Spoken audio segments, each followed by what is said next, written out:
to talk about professional wrestling. Nobody knows the whole story, so I'll tell you. How about you, Jason? Oh, this is like a murder room. This is great. Lots of black sex magicians out there, right? And look down like, what the fuck? Oh, we're gonna just do it this way and nobody's gonna stop us. I want to show that a real champion has to do things for the community, for your people, for other women, you know? In this business, what you sell is emotions. If you manage to get people invested, you did it. That's reverse videotapes. It's time for another MMM show.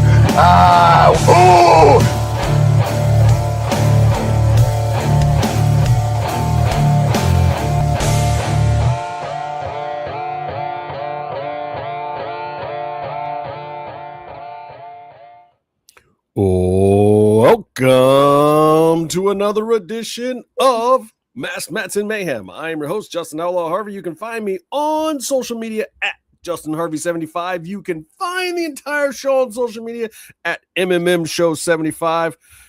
Wait, I got to do this because he may be from down under, but he's always getting over. It's Comatose. We got to have Comatose on the bottom because he's the down under guy. It just makes sense that way. And Bear, how many bears does it take to screw a light bulb? I think just the one. Just one. Just the one. It's just our resident sicko in waiting. It's Bear Brannon. We got atmosphere now. Look at that. That's how we do it. Atmosphere. Welcome to I'm going in hot and hard, and I'm coming right at you, Bear. This one is for you. Shit. The Ohm Face big question of the week. The Ohm Face question of the week. Is this the best that AEW can do? We're heading into All In. They've sold 40,000 tickets. They're set up for 46, 47. They can do up to 110 if they wanted. But let's talk about it. Like, really? Not a bad show. I'm not even saying it's a bad show, but I'm asking my question of the week, and I think we'll all get a chance to answer this, is this the best that AEW can do? Are we putting everything into the biggest show of the year? And the reason why we can ask this question is because we asked the exact same thing about WWE going into WrestleMania. We said, is this the best that WWE can do going into WrestleMania? And it was a resounding no. No one felt like it was, and WrestleMania wasn't a total dud, but yeah, it fell flatter than a lot of people thought. So we're coming into All In. We got 10 days left. Is this the best that AEW can do? Bear, go for it. I mean, we got 3 whole episodes before All In. I mean, we still got another Collision, another Dynamite, and another Collision.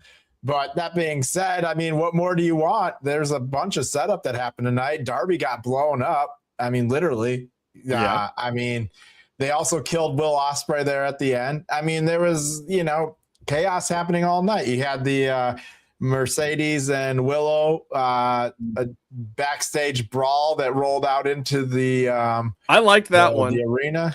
I was a fan of that one. They're doing. Look out.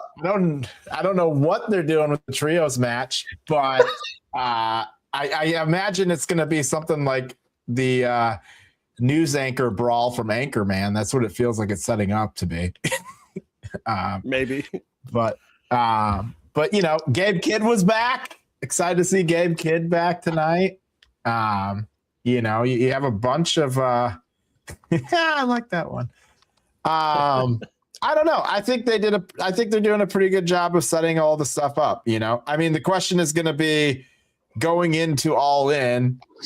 Are you happy with the matches that are taking place? I mean, I think that's part of it, and that was part of what we questioned with WWE going into WrestleMania, and part of what I've got a question with AEW of like, is this the best you can do? I don't know. I liked the backstage thing between Will and Kenny.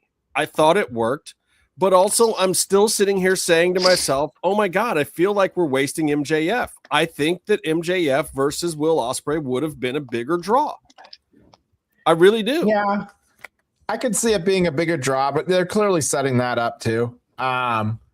You know, I mean, I think they've wanted to do the Kenny versus Ospreay thing for a long time. And in terms of like long-term storytelling, you know, I think this is probably a bit of a torch passing moment. Maybe, I don't know. We'll see. I get it. Hi, Meefloaf. So the question. So of the I just said evening- long-term storytelling. I had to laugh. Yeah, the big question of the evening, and now you can answer this question, is Okay. the Ohm-Face big question is AEW doing enough right now heading into their biggest show? Is this the best they can do? It's probably the best they could do. There's a resounding endorsement. I mean, one of the good things is one of the things they have done is reduce tickets to 50%. They sold 40K already. Yeah. Yeah, that's a big stadium. 40,000. Yeah, I mean, is 40K, it's not even half Sorry, full. lads. What does the It's not capacity? Is it half full. 80,000 capacity? It's one of the biggest stadiums in the world, It's isn't it? 90,000. 116 There you go. Jesus. for 120,000. wrestling, 116 because the floors, you can fill up Oh the yeah. floor. So that's Wait, only a third of the tickets. What's the biggest sold. crowd at any wrestling promotions pulled? What's the biggest crowd? You know? What in Britain? It's supposed to have been the WWE first like All to In. have- That was actually biggest, was it? Yeah, It's either you that can't beat Wembley. or the Toronto Dome WrestleMania that was supposed to be 96, but that was an inflated number. Yeah. Yeah. I mean, well, let me tell you, those events, like I was at SummerSlam in Cleveland, that was 50 something thousand, like 54,000. I was at WrestleMania 40 in the Eagle Stadium to finish the story, that was 70 something thousand. I was at All In Texas, that was 55 something thousand. I mean, it is anytime, any event that you go to that has more than 30,000 people is freaking massive. It's massive. I mean, That's it's more just an people average weekend than of went to football. SummerSlam, you know, on any given night. Yeah. Like So- Leeds do 35,000 every week. That's only Right. because our stadium's capped. Which is also incredible. No, not really. That's like not even average. No, I mean these to the NFL teams. Who's drawing 90,000 at that stadium? Just the Premier League? Taylor Swift. Taylor Okay. Swift, yeah. Beyonce, Taylor Swift, Who's drawing 90,000 Muse. at Wembley? Anybody who holds it there. If you don't sell at Wembley, you shouldn't be there. Basically. Right. It's like either sell out it's a Wembley or lot go of back money. to the O2, right? Yeah. Oh, and to be honest with you, it's a great venue, to be honest with you. They do really well there. They might sell it out for full price.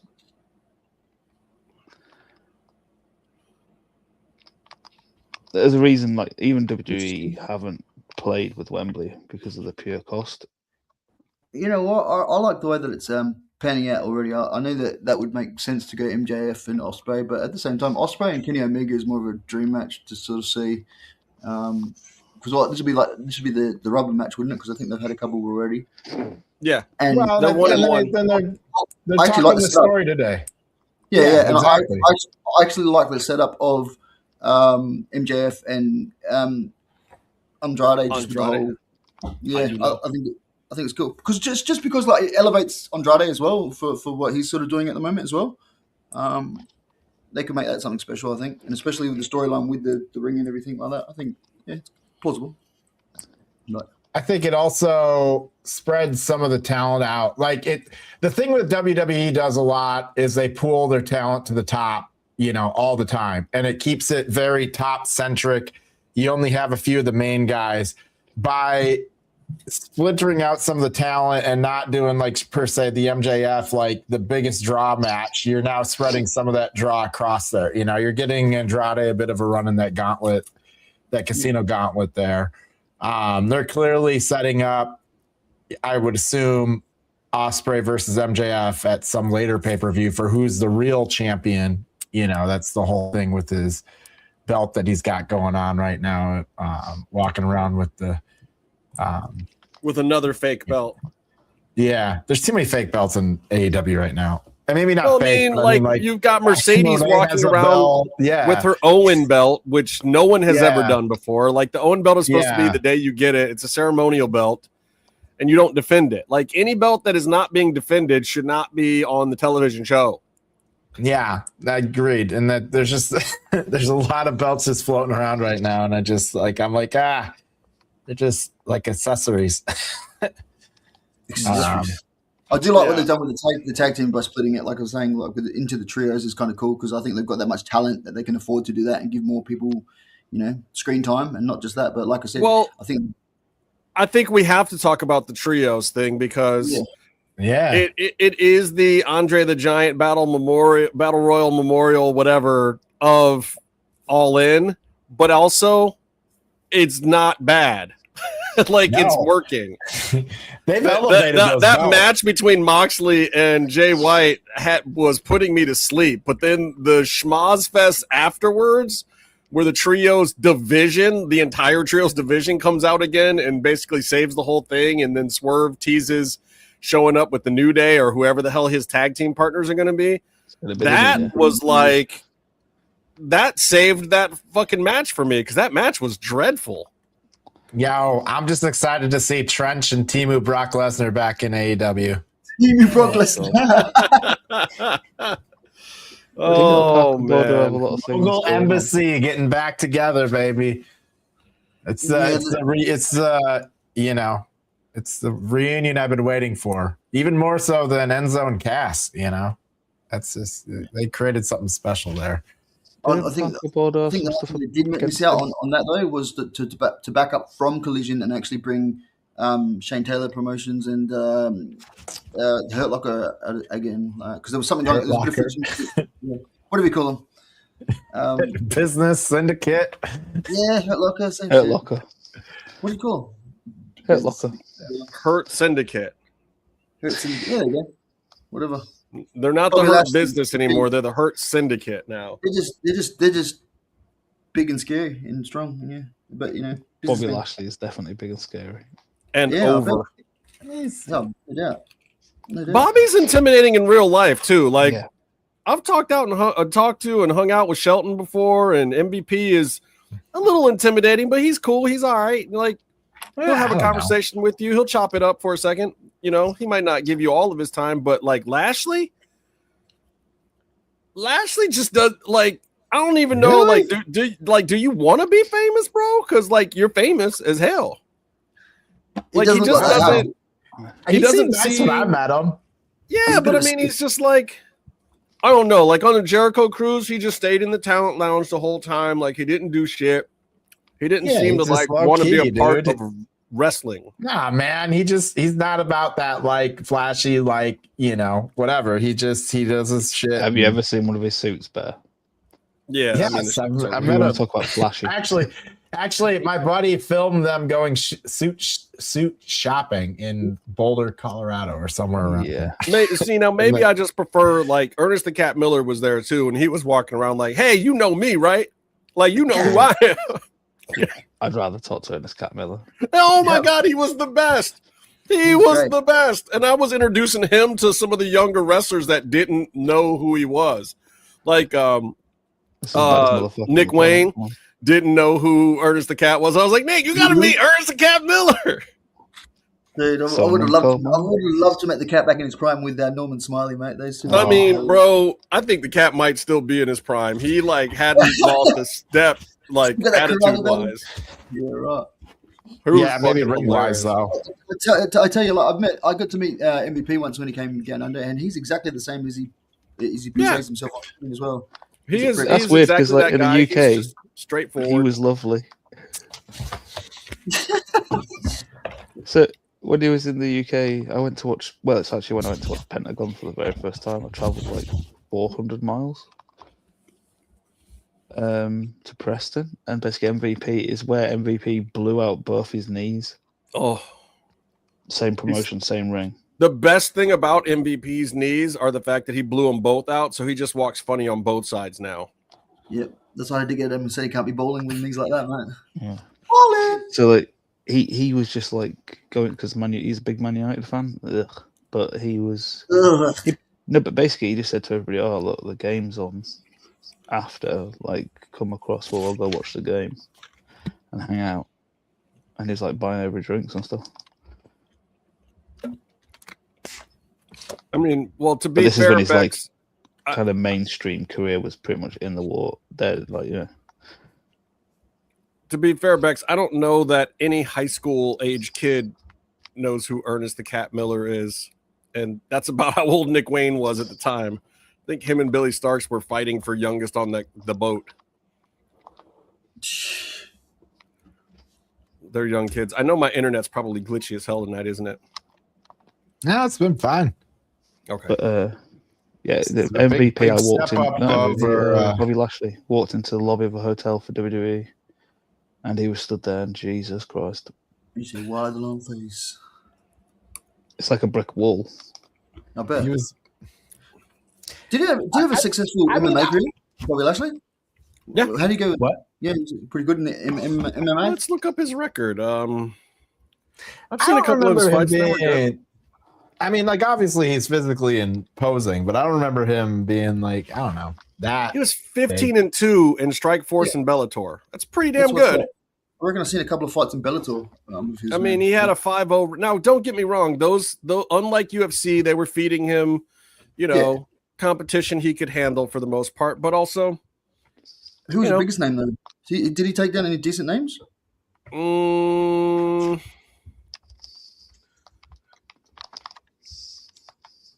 Bob Sapp. But Bob Sapp was way late in his career. Way old, yeah, exactly. But it's still a name. Yeah, did better than That's the Punk. biggest name that he got. Let's see, James Thompson, who was decent later, Josh Franklin, who was decent later, but yeah, none of them were like real bangers. Like literally, Bob, like semi-retired Bob Sapp was the biggest. I mean, he fought Bob Sapp in 2009. Bob Sapp's career, the height of Bob Sapp's career was like 97. Wow.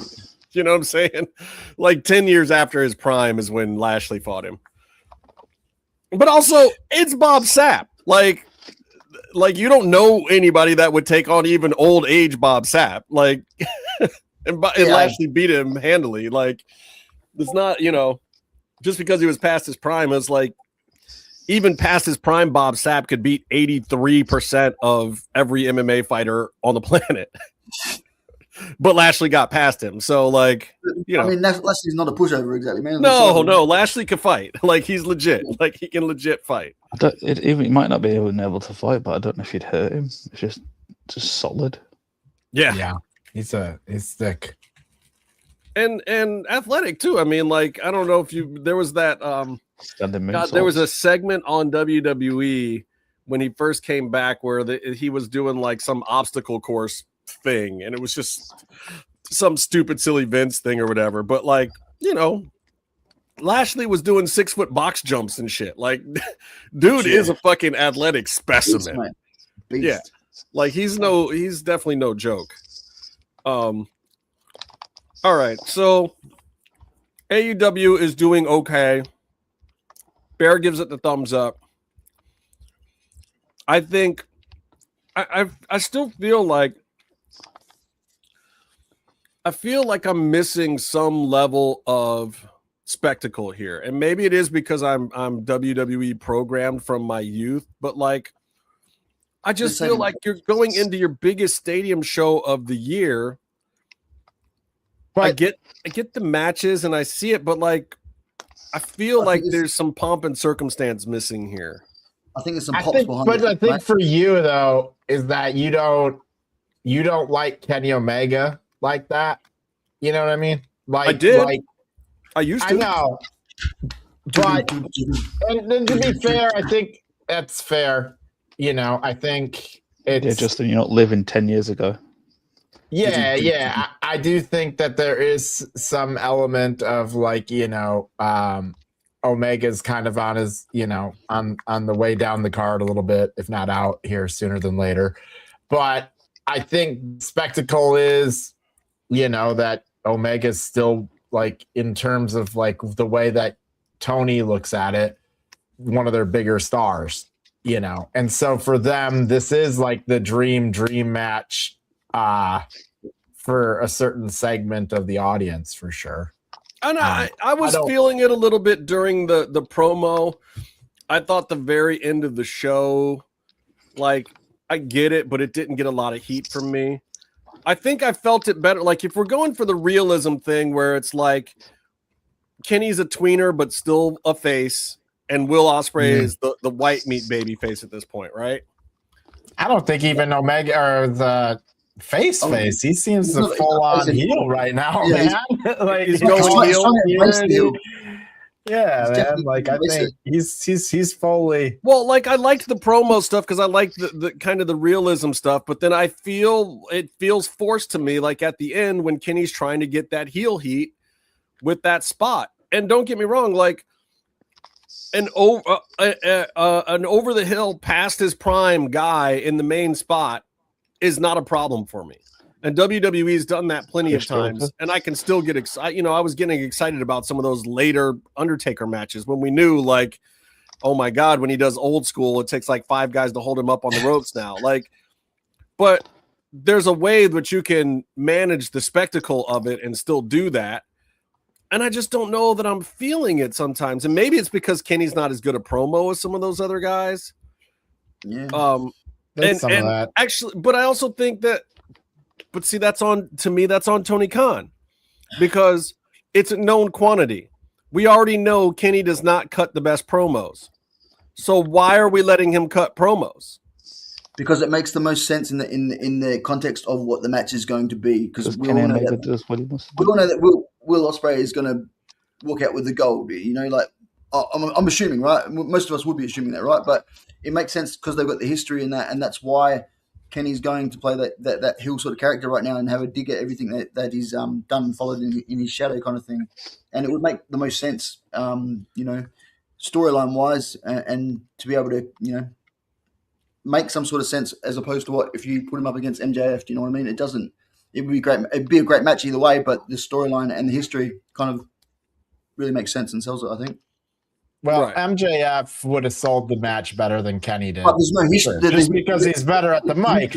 So you're not wrong there. But that being said, and I think some of it is just comes down to the booking. Like, you know what I mean? Like Kenny Omega is clearly the heel here. Like, I mean, like he's doing all the heel stuff. But then you're going to put him and the Bucks in a heel on heel match in the main event. Where you are kind of tweenering it up because now you want them to beat the Don Callis family. So there's elements of that where it's like, if they really wanted to turn Kenny, they could have done put him against the Rascals or some team that they don't want to see him beat. I mean, there's elements that you could do with that for sure. That said, it's another one of those things where sometimes I feel like I don't need as much as AEW is giving me sometimes. I thought that promo between the two of them where they explained what the stakes were for the match did a lot more for me than, I don't know. See, then Kenny... what it is? I think it's like Justin made a point on watching Raw the other week with, it might have been the SummerSlam with the main event with all the Usos and the Fatus and the bloodline basically. You didn't know who was who. You didn't know who was the heel, who was the face, and we got a lot of that tonight. Like another match that was there, for example, that you couldn't tell who was who in it was it Nigel versus Hansero? How do you say it? Hansero? Hechicero. I'm just trying to compute with that. There was more. I thought there was more. Face sort of cheering for. I thought more Hechicero was more over than what Nigel was. Yeah, so they're having that problem in CMLL right now too. Except down there, they don't consider it a problem. He's just a Rudo that people cheer for as a Rudo. Yeah. But I mean, we discovered that when we were down there too. Like there was times when Hechicero was getting more of a pop than Mystico, and it was like, what is happening here? He's the fucking heel, but he's like the Undertaker down there. He really is. Yeah. Hechicero is like the modern day, lucha libre version of the Undertaker. He's that over guy that is the veteran in the locker room. He's the locker room leader, and everybody knows it. And it's hard to not cheer for that guy, regardless of what character he is. But it's the mask, and the character is Rudo. Yeah, So, definitely. you know, and he's connected with the Rudo factions up here, but this is also the character development storytelling part of it. Like, other than just putting him with bad guys, we haven't seen Hechicero do a bunch of dastardly shit. We don't know any of his motivations because he's never been in a storyline with any character. We don't know anything about Hechicero other than the first time he showed up, they said he was some sweet ass dude from CMLL. That's all the American audience knows about Hechicero. And and the insurance people also told him he could no longer do the fire thing after the first time. So that's why he looked at his pyro today like, hey, there's my fire. It's over there. Well, to be fair, I don't know if we should be trusting the AEW pyro team after tonight. So no, the whole last match was a smoke show, bro. It looked really cool on the steady cam, but the rest of it was like, so I felt they found the pyro they missed from the barbed wire match. Yeah, but you know, some of those places just don't have the ventilation. It looked like Starcade 98 in there, mate. It looks like a fire.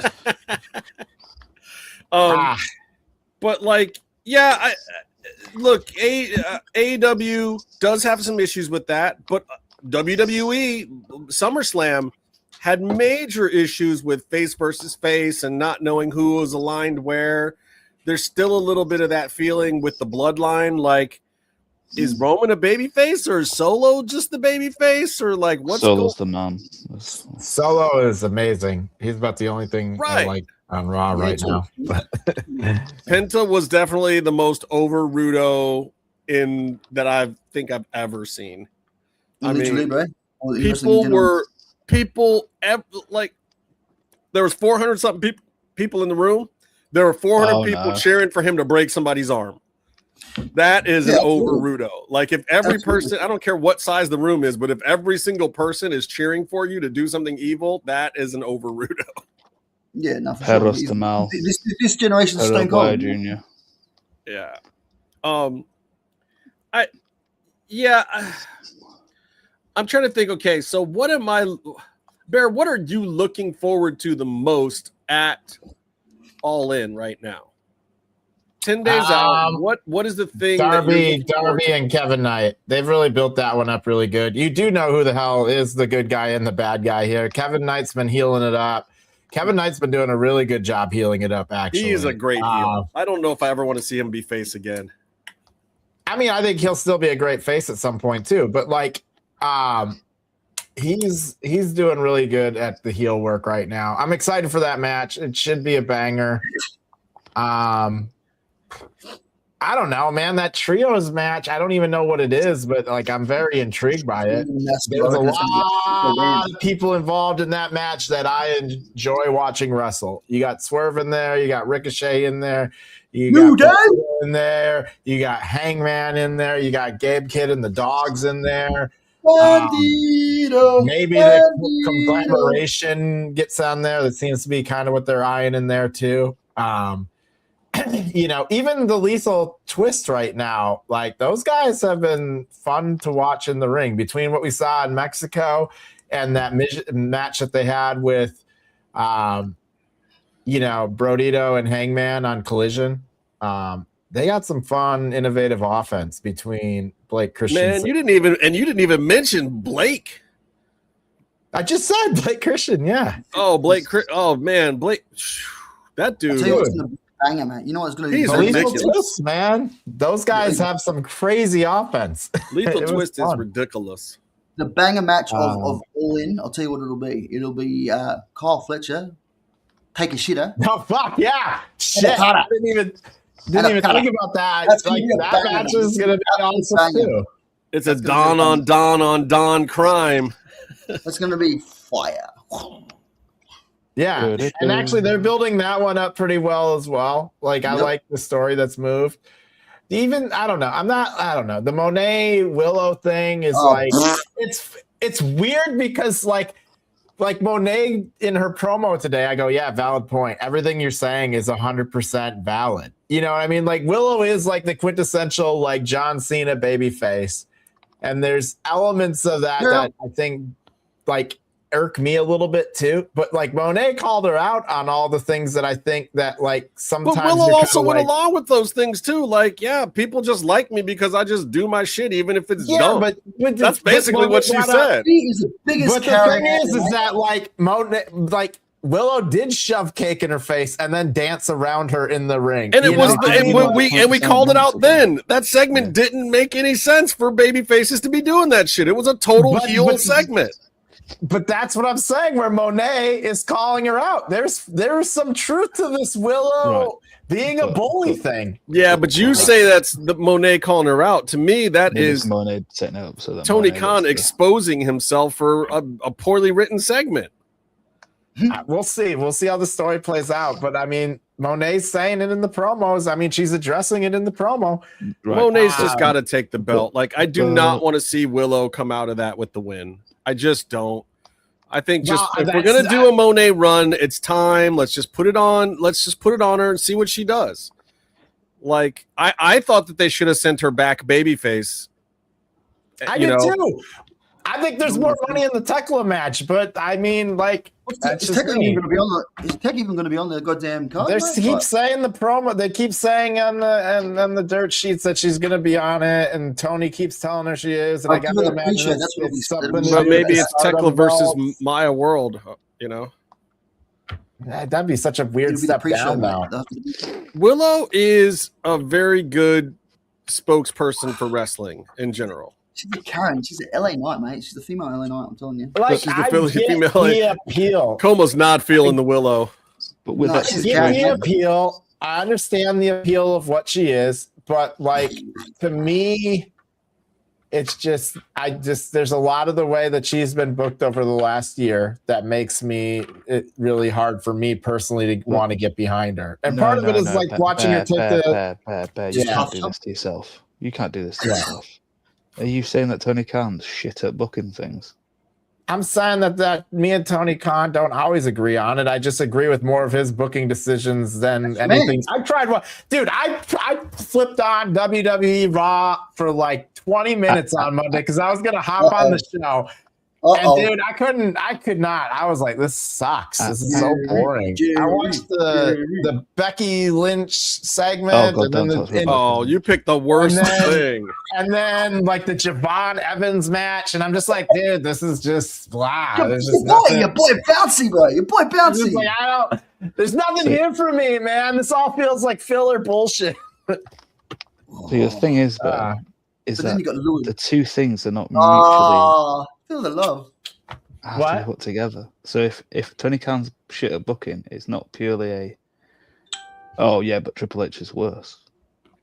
You know, they're not. You don't have to like go. Well, I mean, look, one of the questions I had for this show in general too was like, who's going to get better first, WWE or AEW? Because they both still have these major gaps to me. They both have these issues with the heel versus heel, babyface versus babyface thing. Though in the sake of the Don Callis thing, it works. And but also, but maybe in the bloodline thing, it works with Solo being more face than Roman. But Roman's still being a face. I don't know. Is Roman a face? How is Roman a face? We created Roman is not a face. He is a face. Roman is not a face. Roman is a face because he is now doing it with the Usos instead of the Usos doing it for him. He's positioned as a face. It doesn't matter if he is There's nothing that he has done that makes me feel like he's a face. He's got a gang of dudes back up. They're forcing Solo back into the gang. They forced Jacob into the gang, man. Like, there's nothing. There's nothing about this bloodline thing that makes me feel that they're like a face setup here. Like, Solo is a face, but they have catchphrases. Not I mean, warning shot. Not I mean, we the ones, you the twos. He's having nosebleeds with Tony Khan. This thing, that's totally a face thing. Obviously, when you do this, that means you're a baby face. Plenty of heels have a catchphrase. I'm better than you, and you know it. MJF, he's our scumbag. Whose house? Swerve's house. Wait. You know, heels have catchphrases that are cool. Sorry, That's just the thing. Mill, comment of the day. Comment of the day. Comment of the day. Nose beers. No, because Roman is less of a dick does mean he's a face, because that's how WWE works. Less of a dick than who? Everybody's kind of a Pretty dick. much. Like Stone Cody Cold Rhodes Steve is kind of Austin a dick. never Randy did Orton is anything kind of a nice. dick. Stone I Cold gotta Steve say, Austin So, never did Stop anything fighting it. babyface except for one thing, and he said, if you want me to do some dastardly evil bad guy shit, give me a hell yeah. And then people would say, oh, hell yeah. And then he's a babyface. That's it. That's all he did to be a babyface. 316 says, I just whoop your ass. I mean, he did all kinds of catchphrase shit, man. Right, but I'm saying that's all. That's the What? only reason he was a babyface. What? Right. What? What? right. What? Give me 3 seconds to actually talk. Okay, go, Stop Meef. my hole. So, firstly, who's to blame for this current mess of wrestling? The fans. Road Dogg? No, we are. Oh, you didn't know? Remember what we did? What did we do? We made tweeners. We made vigilante guys. We made them, dude. Our favourites. ECW. So the guys, this whole, oh God, he's a good guy, he's a bad guy thing, we made that. Because we said we no longer wanted to heel on faces, really. All the people before us did. The generation before us. You know, so we had the rise of the anti-hero. That happened. And that's where we're at now. Yeah, We're okay. still in And that look, era ECW was where they think, guys, ECW was a little part of it, but then what we did to compensate for that was we shifted what it meant to be the hero. Yeah, Stone Cold did bad shit, but he did bad shit to his boss, and everybody wanted to get over on their boss. Rob But Van he- Dam smoked well, weed, but from- everybody wanted to smoke weed, so he was still the good guy, even though he was from doing Stone Cold illegal doing that, shit. what then happened? You end up not being able to do the guy who beats up his boss, and it just became a watered down version, which became what we have now. Look, I'm here to tell you right now, everybody would love LA Knight if he dragged Michael Hayes out from behind backstage by his ear and beat the shit out of him and told the whole audience, this dumb motherfucker booked a terrible shit for me, so I'm gonna whoop his ass. You know, With everybody saying LA Knight. But this guy, Yeah. the only way he's getting over with me is it. This is just on TV. I just want to show you something. This is actually on my TV right now. I don't know if you can see that. That's the triple cage. So when they bring one of those back, Wow. and LA Knight gets pushed off the top, and he gets pushed off the top of that, I'll be his biggest fan. I gotta You're saying he has say, to pick a death WWE is like missing out on such a good. How is that not in a WWE video game right now? They own the licensing to the fucking triple cage. Like, what the hell? How is it not in 2K? Because it was the darkest hour of wrestling. I don't. Second darkest. Second Dixie Carter begging is probably the darkest to me. But I don't know. Owen falling from the rafters is probably the darkest. I mean, that show still went on. People were cheering. I'm Chris Benoit. It Yeah, wasn't but that in didn't wrestling. happen Which in one didn't wrestling. happen in wrestling. Yeah, that didn't happen. Oh, in interesting. Sorry, my bad. But the Was it thing with something? the Roman thing is yeah, he's a face because the company. It's not. He positioned him can't be as a face. He can't be a face. There's But Bear. He's a face. Ignore it. It's what he's positioned as a face. Whenever he says How? he's a face, because that's where he is. He's positioned as a face because he's the guy. Who is he going against that is a heel that makes him a face? Dude, he's the guy that they sent out to do the Knicks segment in Madison Square Garden. He's their face. He's the face of the company. He's not a face. He's the face. Yeah, you're right. He is the face of WWE that is like a despicable piece of shit TKO company. He's the perfect face for it, but he's a fucking heel. Mill says that was the darkest moment. Was the Owen thing? That was the darkest? Dude, the Raw the next night was pretty sad, man. Just watching them all lose their shit, man. That's That the was- darkest that we know of. I think Yeah, Ashley no. Massaro might might be even worse. I mean, did I it think she happen? was just fucking straight up used, abused, murdered, and thrown out by that company. But you know, and the U.S. military. Fucking whatever. All right, so there's a couple specific things I want to talk about. We'll do it in a minute. But I'm starting to agree with Bear. I think AEW is doing a decent job with the all-in build-in, but I still feel like I'm missing something. Which one are you excited for? You gotta be excited for something. Oh yeah, I mean Kevin Knight, Darby, gangbusters. I really am excited for the moment where we hear whose house? New house. And the New Day comes out. You know, it's a new house. Yes, it is. I think that Swerve showing up with New Day will tear the roof off of Wembley. So how tear the roof off of it. And this is the thing, guys. Like, Swerve was a heel. I think how's he gonna be a heel if he's got the New Day? I think it is missing something, right? But the thing that we're missing is going to be the big secret pops that are going to be behind the curtain. That, you know, like your New Days and whatever else they've got in store. It's not going to be just like stock standard what's on the card. You know, they're holding something back for sure. But he's got to do that this time because everyone has thought Tony Khan was going to do stuff like that in the past, and it didn't happen. Tony Khan does not like to do the big pay-per-view surprise. What he likes to do is the dream match booking that you know about. He's done it. He did it. He did it, didn't he? He did it with the. He did that ultimate one where it was like, what was it? Adam Cole came out and then bye. Daniel Bryan said who, and then somebody upstaged him after he came out. I can't remember who it was. It was like a double one on one of those. Someone from WWE. He should be dropping some clues. He should be dropping, like, you know, the notion that the New Day are there, like just dropping clues on each episode that lead you to go to believe. He is, which I think is great. I mean, he's dropping clues that Swerve is showing up in that trios match with somebody. Absolutely, and the people that. And if it's not the New Day, God bless Tony Khan, because I hope he gets on his jet real fast. People are going to be fucking pissed if he doesn't give us some kind of surprise.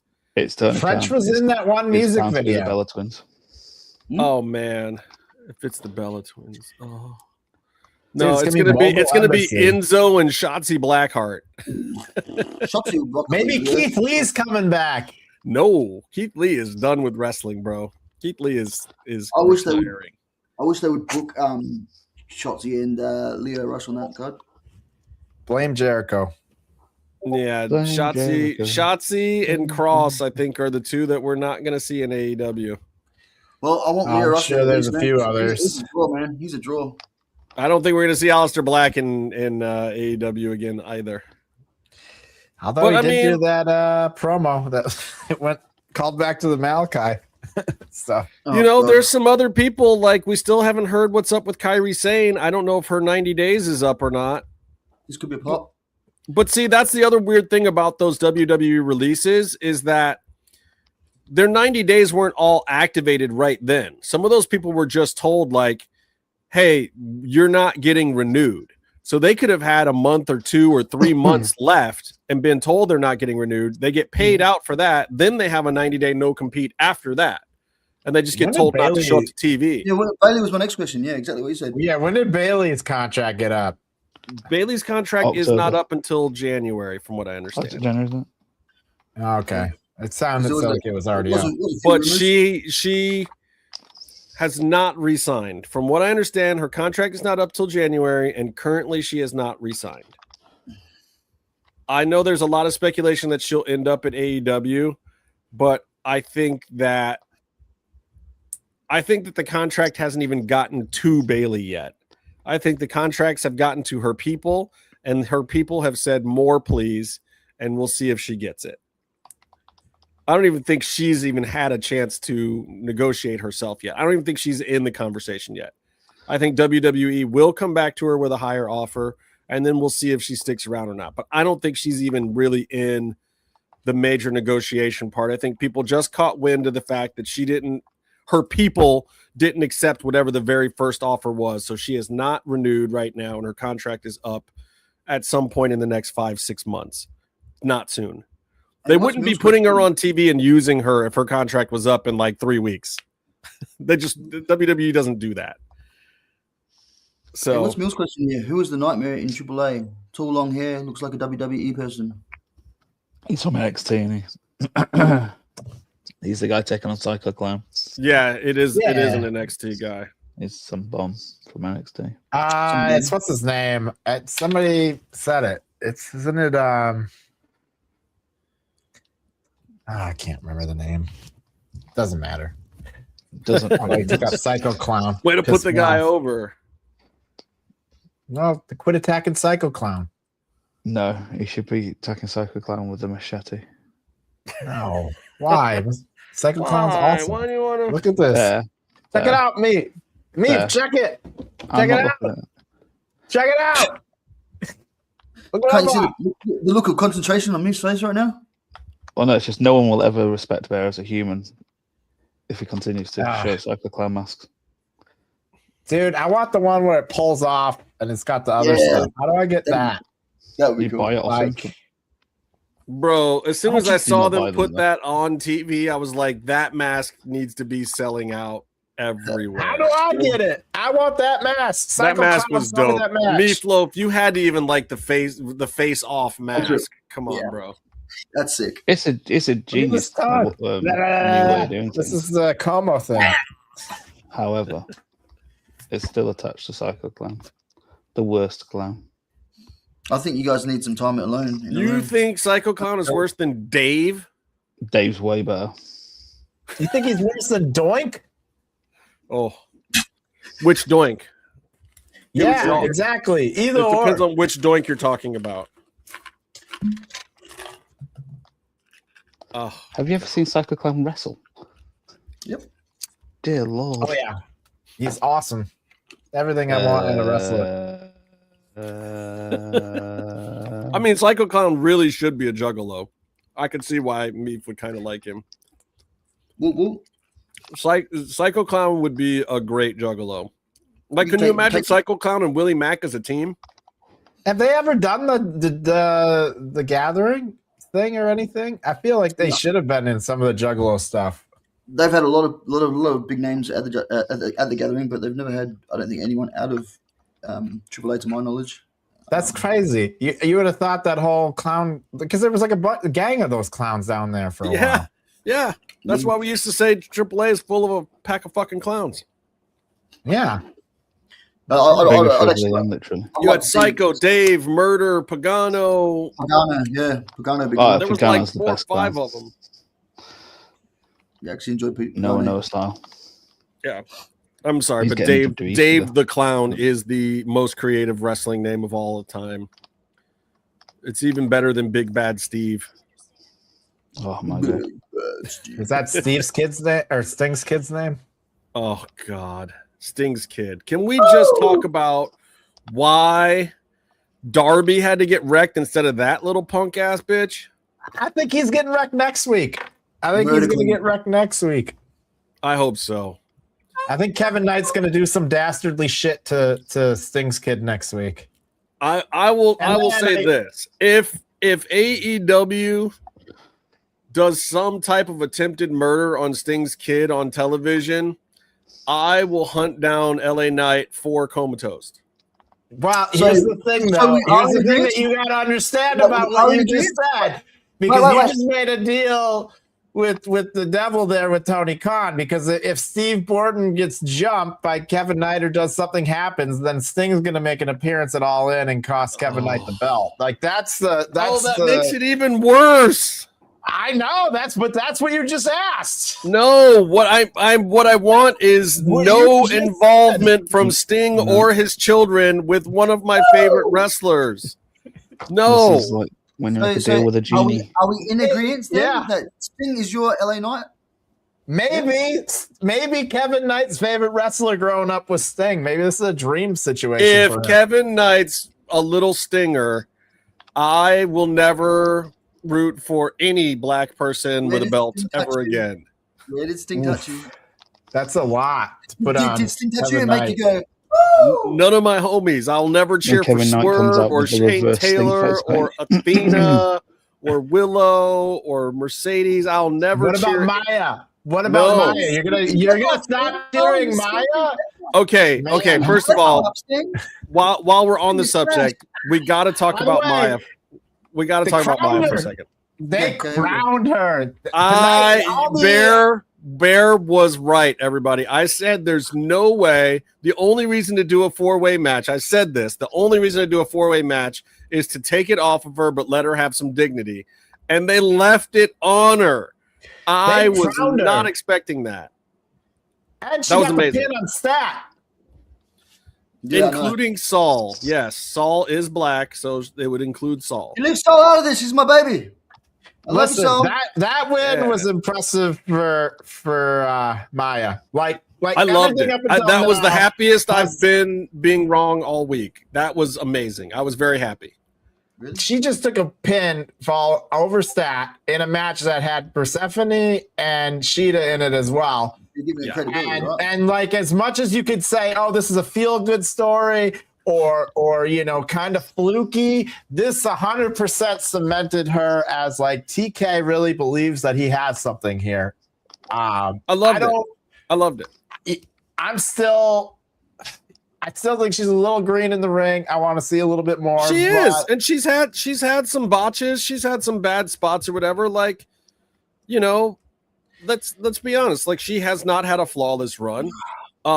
But it's working better than Saul's run did. No, it's working better than that first Saul. Lyra Valkyria run in WWE did. It's working better.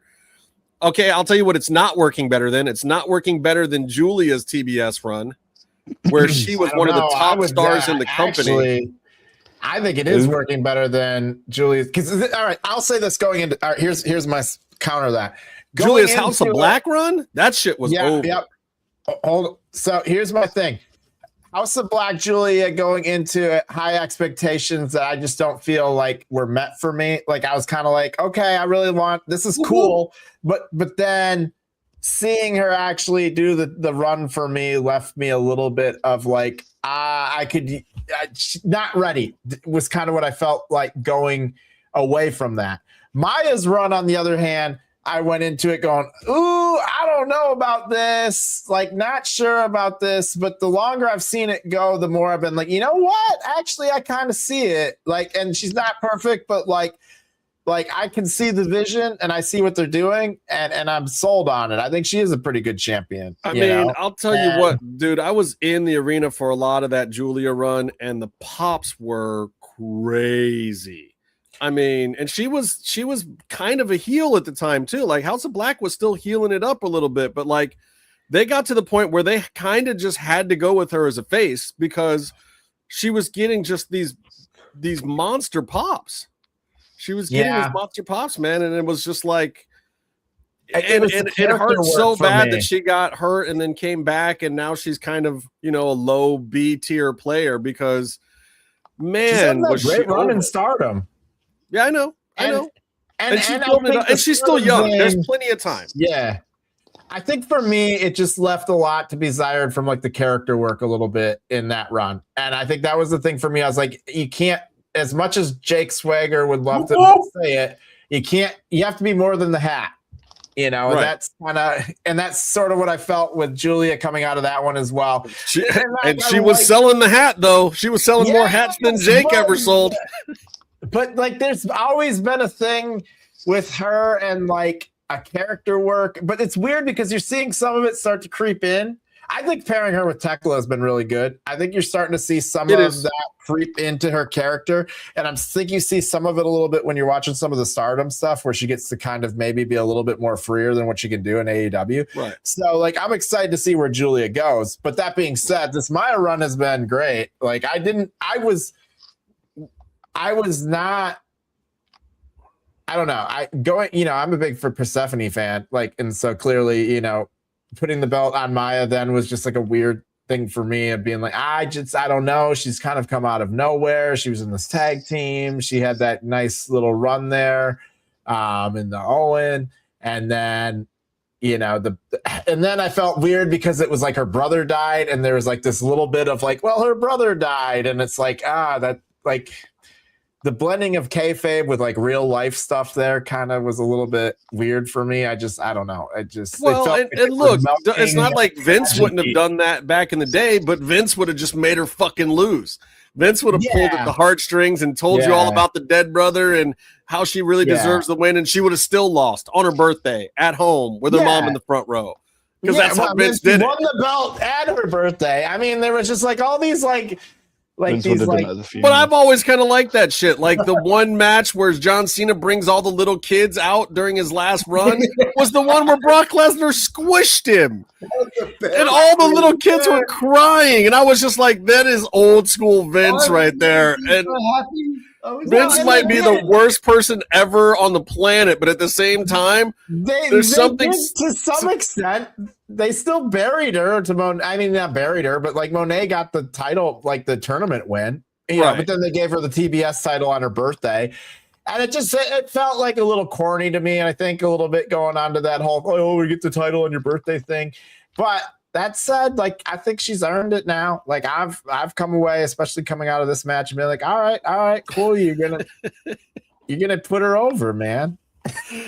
I love when Vince would do stuff like that. It'd be like, bro, we'd go to the Cleveland Raw, and it'd be like Dana Brooke would lose, fucking Dolph Ziggler would lose, The Miz would lose, everybody from Cleveland would be like hyped up. He'd put them all on the card, and they would all fucking lose like miserably with their moms in the front row every time.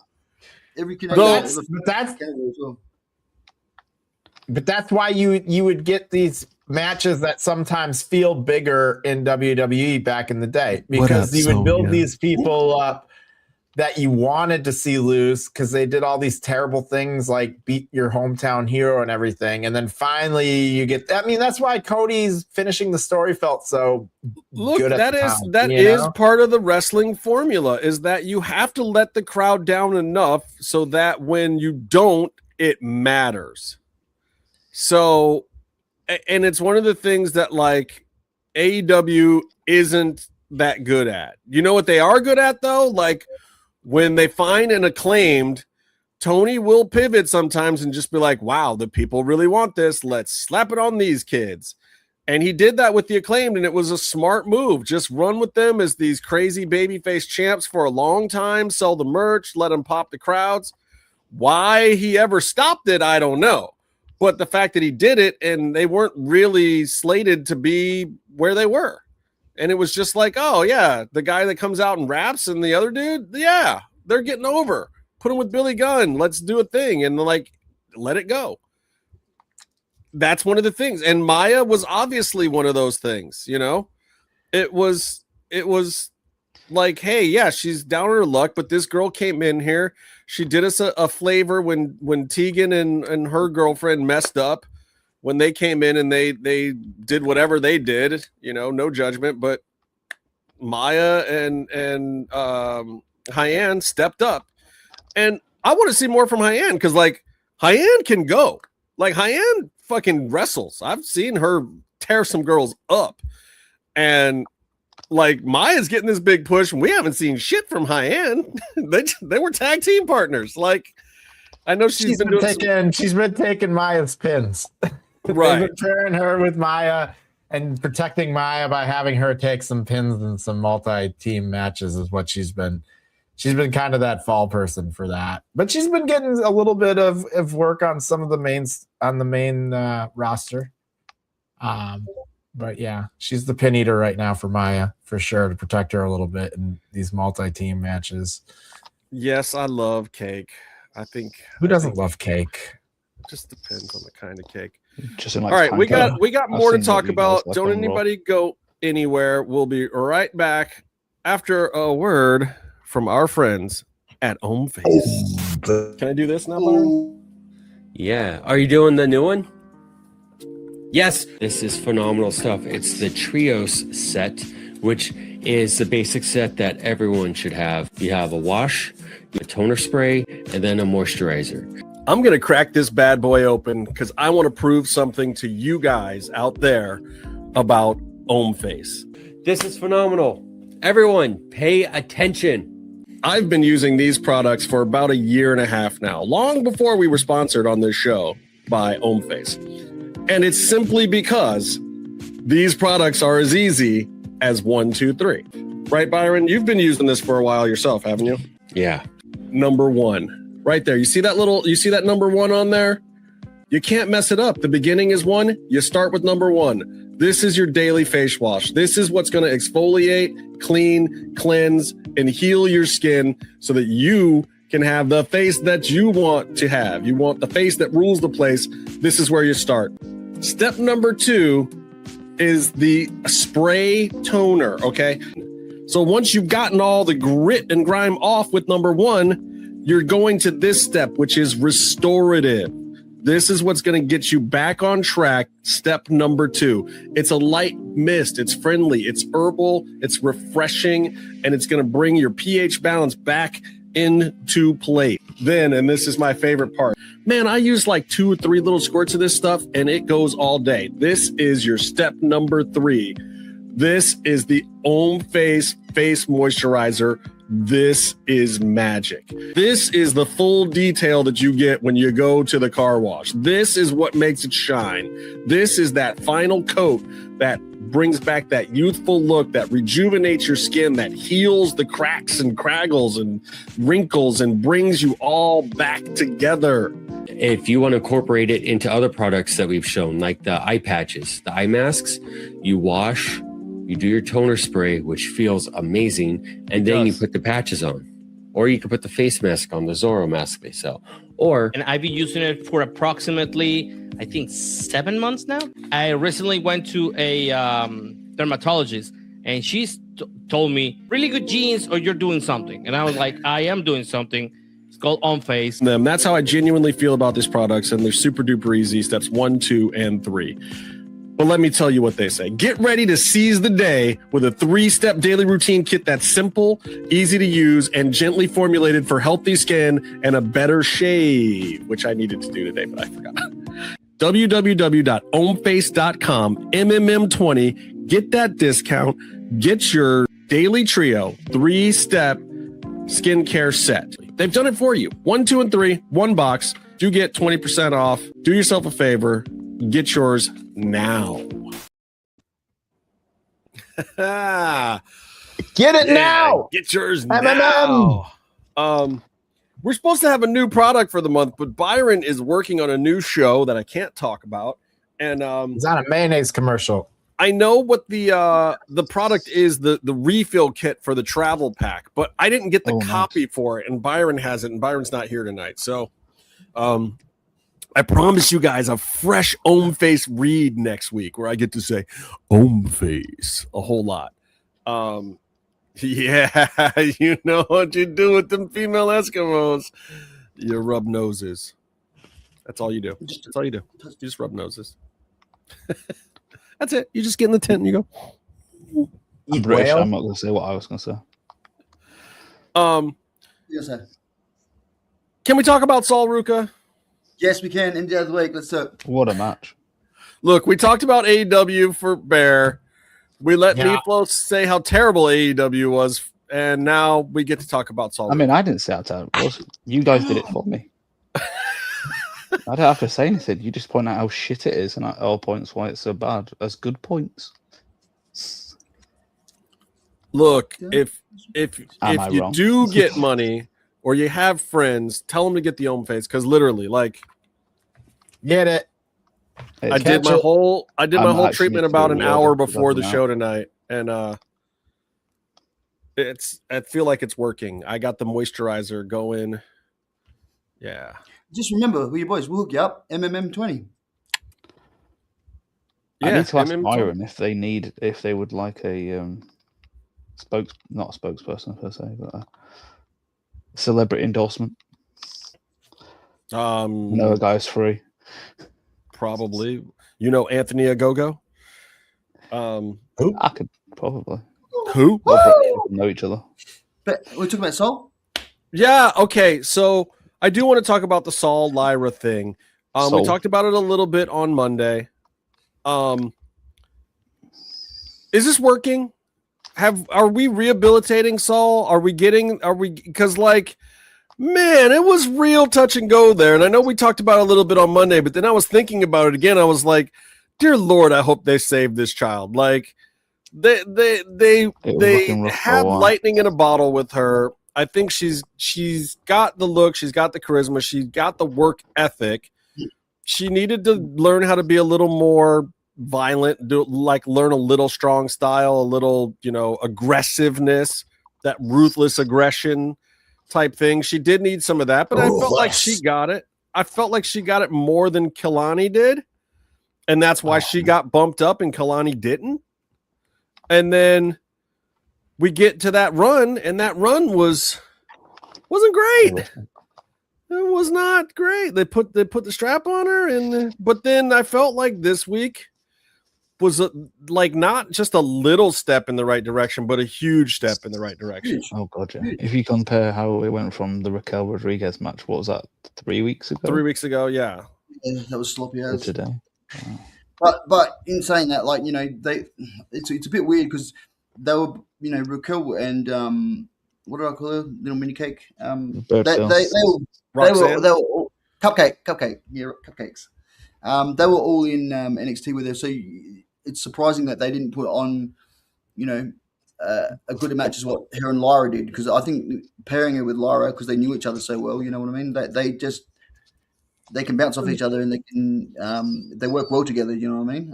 And that was probably the point that we sort of made on Raw this week when we were watching it. Everything was positioned better. It was everything was hitting better. And it was more, of an accurate sort of match to watch, which was good. Like you said, it was a step in the right direction. Yeah. Well, we know Chels can go with the boys because, Penta and all. And Shotzi wrestles dudes all the time on the indies because that's where the real money is. And also, for the promotions now that are paying top dollar for Shotzi, they're not going to pay top dollar for Shotzi and then have her wrestle some girl from the wrestling school that, comes on Saturday afternoons for an hour. Yeah. So they have to put her in there with the guys a lot. I think since she's left WWE, probably 60% of her matches have been against guys now. And it's working. They could be pressing her so much more with the current gimmick, mate. If they play on the Blackheart gimmick with Lio Rush, it's money, man. It's money. It's total money. They should be pressing it a lot more, though. Yeah, they really should. Mm. That's why I'm surprised we're not seeing Lio Rush on the actual All-In card at the moment. He's money. He'll be in the Casino Gauntlet. He'll be 0 hour or Casino Gauntlet or something. He'll be in the Casino Gauntlet match. He'll pop up, do his gimmick thing in there, and people freak out, and then whatever. But he'll be in the Gauntlet match. I'm sort of pairing him with all the different people in there. So they had him with the Rascals this week. The Rascals this week is funny. That was kind of cool. You know what I mean? He's just playing different. I like it with the Rascals. I honestly want to see him paired with the Rascals more. I think that would be funny. And I think both of those guys. I liked some of the conglomeration stuff too. It was hilarious, dude. It was. Yeah. Hell yeah. Put him with the Bang Bang Gang soon. I'll tell you. To me, the firest tag team of all time would be Mark Briscoe and Lio Rush. That'd be interesting. I don't know if he'll do a tag team run. I'm just saying, if those two were together as a tag team, you would never not be entertained. There would never be a time when those two would come to the ring where you wouldn't be like, A, the wrestling is going to be crazy. B, the comedy is going to be out of control. The gimmick is going to be nuts. Imagine Mark Briscoe going, no, man, don't move. He can't see you if you ain't moving. Just stand still. Them boys, them rain. And then, Mark could be like, he's moving, Leo. Get him. You put too much thought into this, bro. You put too much thought into that. Because I want to be entertained by wrestling, damn it. I just want to be entertained. Sometimes a dream match is entertaining, but sometimes just some random dumb shit can be fun. There's so many hours in wrestling. Right. You know what I mean? There's a place for a lot of different things. But there's things like that when it is that entertaining. It's so random and entertaining that you look forward to that kind of stuff. At the moment, when done right, I think for me there is what AEW is doing with Lio Rush now is like, okay, cool. They're sprinkling them in, but they're not overdoing it. And then sometimes I look at like what WWE is doing a little bit with Danhausen right now, and you have what people are saying is the worst match at SummerSlam, and it's like sometimes you can overdo some of it too. The match isn't even the issue. It's just the fact that they put him with Joe Hendry and then killed him. Oh, they killed. Oh, the Joe Hendry thing was awful too. I don't believe in Joe Hendry. This is Danhausen just making the money, and that's the angle they're just continuing to play with him, man. But they milked that shit too much. They could have easily drawn it out for a lot longer, and it was just like, Danhausen everywhere. We're just gonna fucking ride this fucking thing till it burns and crashes. And it's like, I know, but that just bums me out because, and I think that was my big thing when Danhausen went there, and everybody's like, "Oh, everybody loves Danhausen." I'm like, yeah, but WWE is gonna do the thing that they always do, and they just are gonna run this right into the ground. Because he knows how to market. He knows how to market himself, and that's just money. That's the way WWE look at it. It's just money, man. Like it's not about putting him in the ring to sell tickets that way. Putting him in the ring, he could have used them as like a niche entertainment thing that could have filled easily a year, and they fucking sped run that thing, man. They just. They're just like printing money quicker. Comedy in the ring, man, like, from what I've seen of his matches, I've seen a fair few of his matches now, and I think that he's comedy in the ring when he is in the ring. But the way that they've utilized him in the ring at the moment, it's been a joke. They just paired him with midgets and hit people in the balls. It's pretty bad. Yeah. Look, they had the LWO. The LWO was printing money. They were selling more shirts than anybody. The new shirt every town they went to, and they just destroyed that for a bloody WrestleMania spot with a NFL player. Yeah, you're right there, Rebecca. Was it and look, I'll never understand how WWE is with some of these things because, like the Cross thing, Cross was as Bisonia, check you later. Yeah, like the Cross thing, like he was the number 2 selling guy of shirts after WrestleMania and wasn't really featured. And then they fired him. They make some stupid decisions, man. But it's every wrestling company. Like we were talking about Anthony Ogogo with AEW. Like, why wouldn't you just do anything with him? Like when he has that many followers, like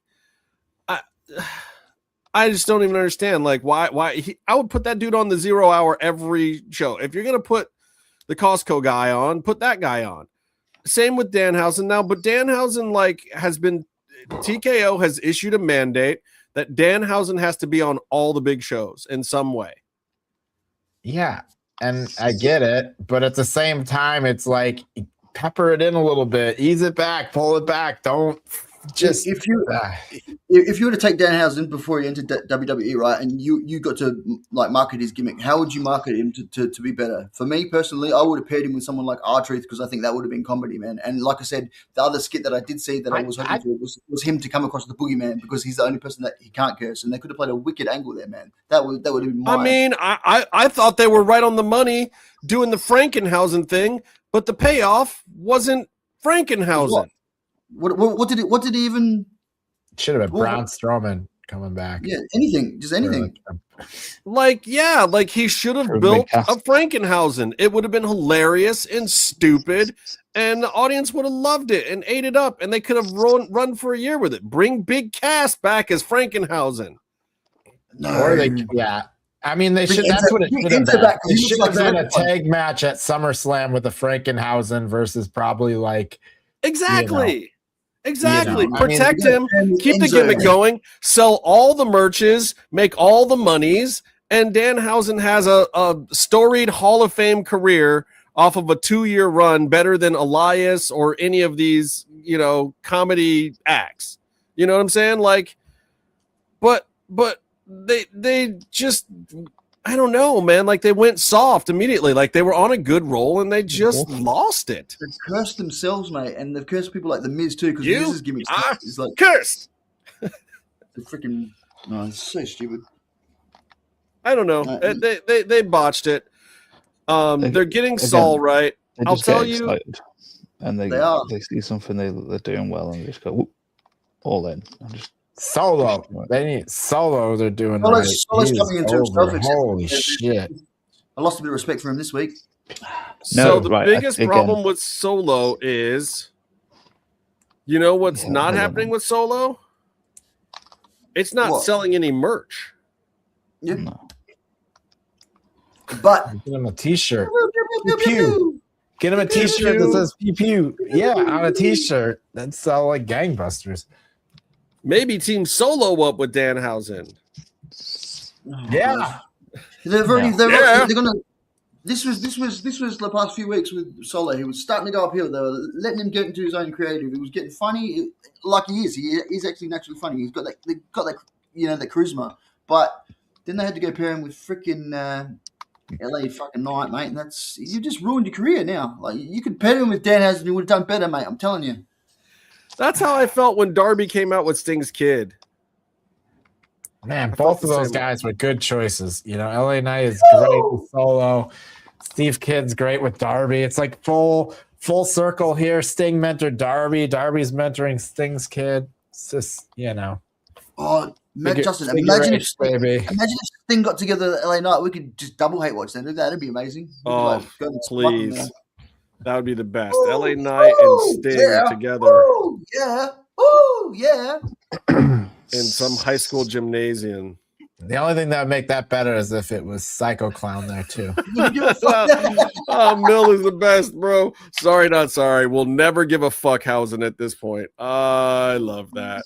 I love that. You're on fire tonight, Mill. You're on fire. I'm partial because I know Donovan. I think he's a good kid. Like, and I know what Tony Khan did to him. So I'm glad for all the success that he's having now. It's just kind of a giant fuck you to, you know, and I don't have any ill will against Tony Khan, but I like the fact that I think Danhausen got done a little bit dirty as far as wrestling goes for the last few years.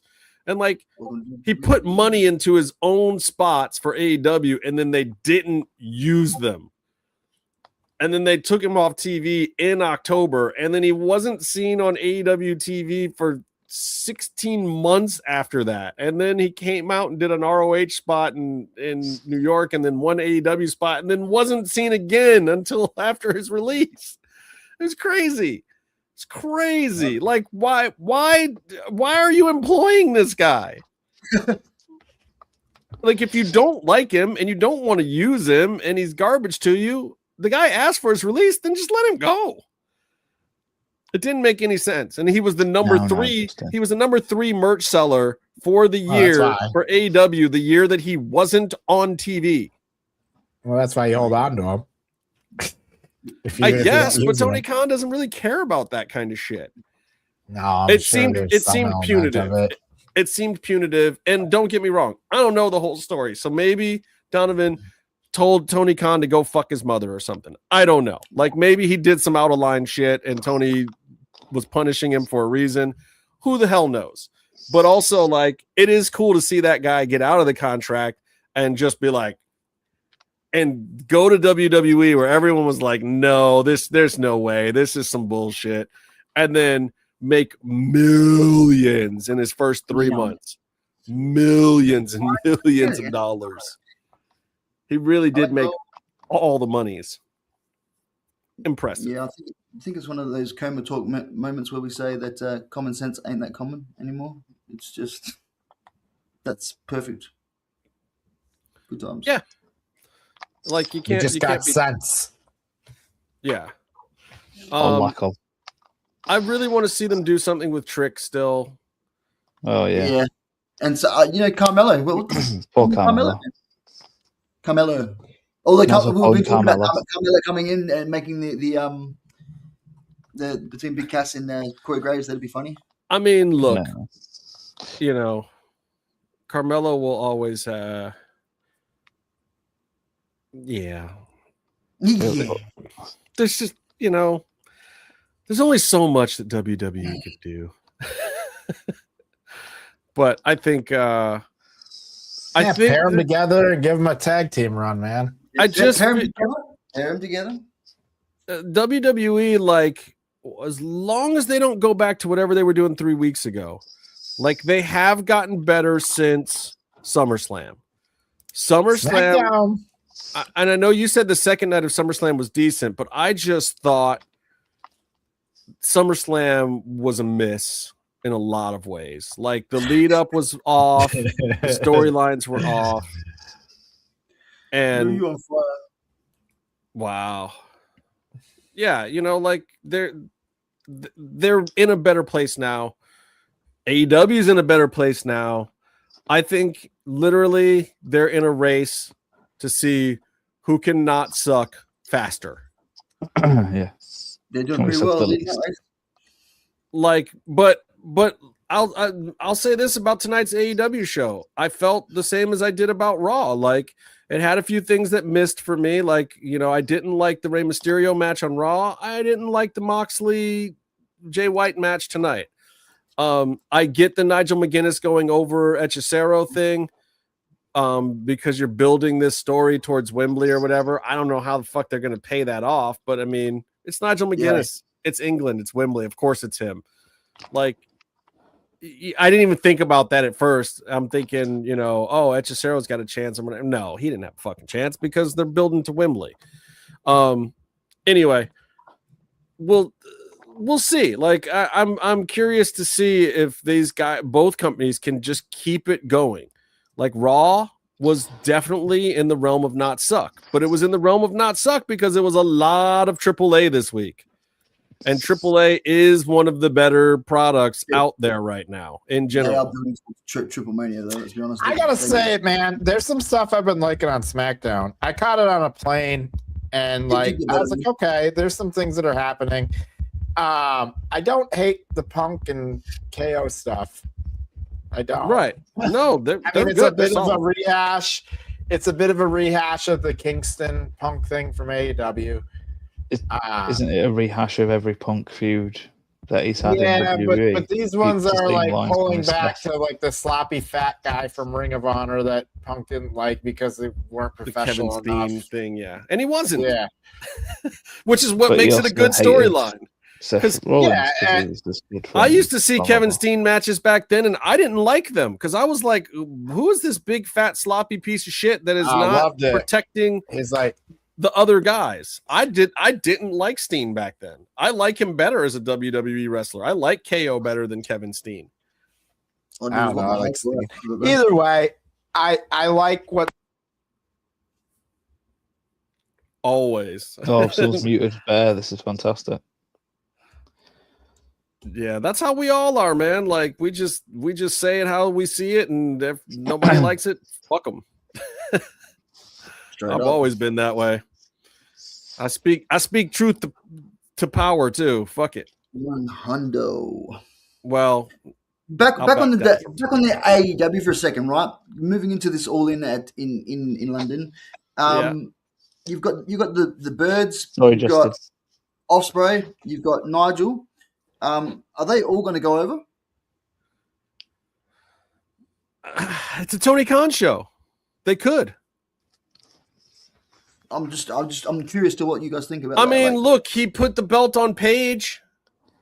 This is true, and this is what I mean. Like, it's to me, it's pointing towards that. But is Tony Khan the one? I mean, look, I think that you are making a huge mistake if you don't put the belt on Ospreay.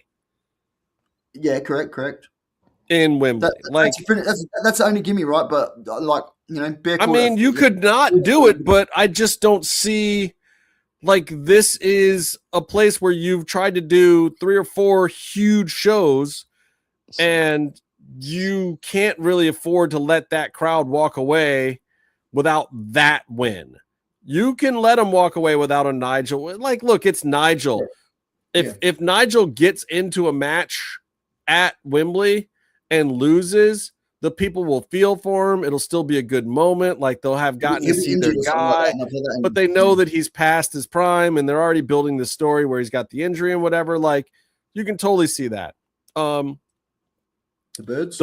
If the Birds lose, you can still do a moment with Ospreay and Alex where he does the "It's okay, baby, I still won one for us," whatever. Like, you'll get the next one. You can still have a moment that redeems it. I think you still just let them go over. There's no reason in my mind to not let the birds go over there. And I think that keeps the story going even better if you do. So yeah, I think you get a lot of hometown wins. I think it's one of TK's things. Tony Khan doesn't know how to book after the big hometown win or the big babyface win, as we saw with Hangman Page, but he certainly is not afraid to give everybody the big moment at the big show. Yeah, for sure.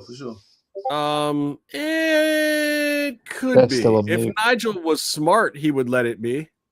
Well, I mean, he's playing the injury card already. Like, that's the way I could see it happening. Like, you can't afford to, let somebody like Nigel lose that, right? Although, you think most of them would go, but if he has the injury, fights his best out, and then loses it, it's because he tried his best, and let's give him a round of applause for his career.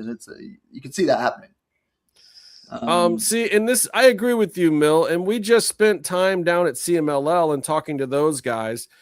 And, after having spoken with Salvador Luteroth, it's like, that's my biggest issue with CMLL. They have one of the best live wrestling products in the universe, but they don't think on a global level. They're respecting the traditions and the cultures, and they've got this great thing where tourists come, and they're the only wrestling company that can sell out the same building week after week. But they don't have a global strategy right now. And it's like my biggest issue with them. And I agree, WWE does have this global strategy, but they're pushing too hard, too fast. How dare they make I wish I'd been there for this. Sorry, I do for wish what? I'd been there for that. Well, but they do actually hold Fantastic Mania. I can't say it properly. Phantasmania, whatever they call it. Fantastic Mania, whatever. They hold that in the UK. They've run like 2 big shows, I think, a year now. Yeah. I mean, it's with Rev Pro, I think. Right. But that's the way that CMLL does it. They do a joint thing with New Japan for a while. They do a joint thing with Rev Pro. They do a joint thing with AEW. And it's getting them exposure. But it's also people aren't watching their product globally. They're not touring their product. They're just sending their guys to other places and doing these shows. There is the visas. Yeah. But it can be done. Look, if Kevin Kleinrock can tour Lucha Libre in the States and get people visas, CMLL can do it. Yeah. Or just ask Kevin to do it. And Kevin will do it for them if they want. Like, there's ways. And don't get me wrong, there's guys in that company like Miguel is all about it. Like, he's trying to find ways to branch out. Like, they should be getting into fast channels. They should be getting into better distribution. They need to get from behind just the CMLL paywall for their YouTube that they're in right now. I think that's a dead end. What they really need to do in the UK is they need to take over there's like a Lucha Libre World, which is the El Santo Junior one that runs. Yep. But it runs like every October, November, and again, it's October. We don't know who's going to be there yet. Which I know obviously it's things change, but when it's a very specific event, they haven't got a roster. Let's be honest, you need to put some names down quite early. Book a couple of headliners ahead of time. Yeah, exactly. But I mean, they're a different company too. Could run out of that CMLL building. owns their buildings. Yeah. They built Arena Coliseo and they had Arena Mexico rebuilt. They're their places.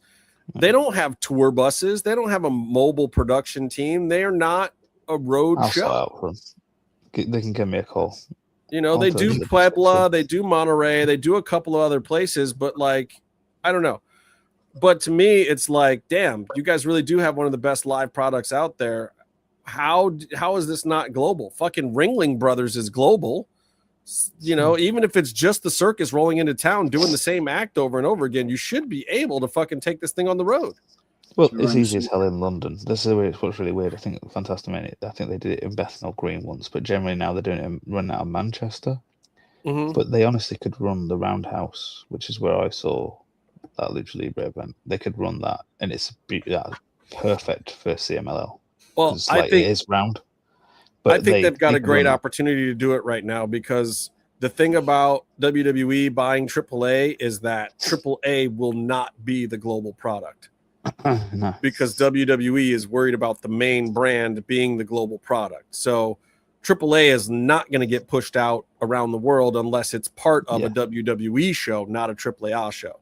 There's dreams of AAA going on tour in the UK, etc. are gone. Yeah, they're gone. They're totally gone. And now the guys aren't coming here. That's a chance that CMLL has, because I agree with Mill. Like, wrestling should be global. And right now, WWE has the global product because they have the global platform with Netflix. You know, and everybody else should be trying to get there, because for all of us fans, that's what's going to make those global products better. If WWE is the only global product, we're fucked. Yep. None of us want that. We need New Japan World to be a success. We need my AEW to be a success. We need CMLL to start touring other countries. We need these companies to look at the whole world as their marketplace, because if not, WWE is just going to feed us all crap. Without the competition, mate, it's going to be shit. It's like Psycho Clown. They'll just call it how they want to have it, and we'll sit there and go, "This is bullshit," and they'll go, "Well, you know, we can do what we want because we control the market." And so, without that competition, they need to have that competition. It makes it better for everybody. Like, bring it back, Bear. Bring back the Psycho Clown. Love it. I heard Meefloaf bring him up. All right. So it is that time. Last about a year. It's that time where we do a thing, guys. Where we do a thing called Pops and Drops. And I'm coming in hot. Because you know what my drop of the week is? Zilla motherfucking Fatu. With his nympho babies comment. Like, bro, how you going to get on TV and mess up saying that you're not a Nepo baby by saying that you're not a nympho baby? Do you know how long people have been waiting for you to get on TV? Yeah. And that's what you do the first time? What? I said good things about you on this show last week, Zilla. And then you came out and said nympho babies? Everybody thought one of the other ones was going to say something stupid. Like, you just proved that you are a Nepo baby, because you clearly wouldn't have a job if you didn't know somebody, because you went on national TV and fucked up the first time you could, the first time you got a chance to do any goddamn thing. People have been speculating. Uphill from here. Oh, my God. It has to be, except for the fact that his first match is up against All In. Yeah, I saw that. I was just like, I feel bad for you, bro. I feel bad for you, because as much as like the counter programming thing and this, that, and the other thing, but like realistically speaking, nobody's watching Zilla Fatu over All In. Nobody who would be watching like All In. Like, he's not drawing anybody away from All In. Okay, maybe Meefloaf. No, I wouldn't, but I might just do it for a laugh. Just for a laugh.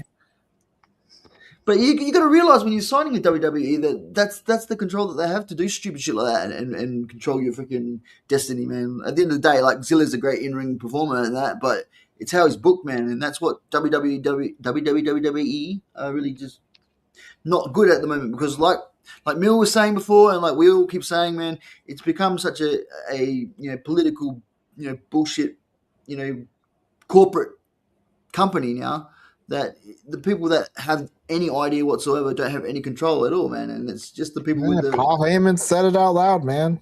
They don't care about fans. That's kayfabe lure, bro. You got no. If it's the fucking truth, it's the fucking truth. Like, I mean, it might be fucking in kayfabe lore, but then you actually look at what's happening on the program, and it matches exactly what he's saying. You know, he might be blurring the lines of actual real kayfabe, but I think there's some truth to that shit. You know, if that's the takeaway from the comment. I mean, look, it's business 101. You don't give things away for free. Look, I'm just gonna say it like Eminem, though. You only get one shot. Do not miss your chance to blow. This opportunity comes once in a lifetime. Mom spaghetti. Mom spaghetti. Mom spaghetti. I'm just saying, like, what's your pop? I'll give you my pop later. Y'all got to do your drops first. That's my drop. Fuck you, Zilla. Do better. Just do better, bro. I ain't scared of you. Do better. You heard. You heard. My drop is this whole fucking AJ Styles kid thing blowing way the fuck out of proportion, man. You are so right. Oh my god, the back and forth too. Because I know, like, I don't know him personally, but I've met Cannon a couple times. Like, he's a good dude. Like, he does like the biggest show, indie show in Minnesota, and Right. so like you know, I like it, and so it's like it sucks seeing this whole thing play out. You know, man. My whole thing is everybody's right. I know. That's the worst part about this. It's like a bunch of people who are all correct are arguing. Yes. Yeah. You know, for guys who are busting their ass on the indies and they're on the ring crew and they're helping, and it's like that is part of the whole paying your dues and everything. Like, it is part of it. And guys who come in that are a little more privileged should get called out a little bit of like, hey, bro, like, can you stay after the show and help us move some fucking trash cans, or like unscrew the ring ropes, or like fucking wipe down a mat? Like, what's up, bro? Yeah. Like, you're too good for us. But at the same time, AJ is completely right, where it's like, my kid wasn't booked to do that. He don't go to your shitty wrestling school.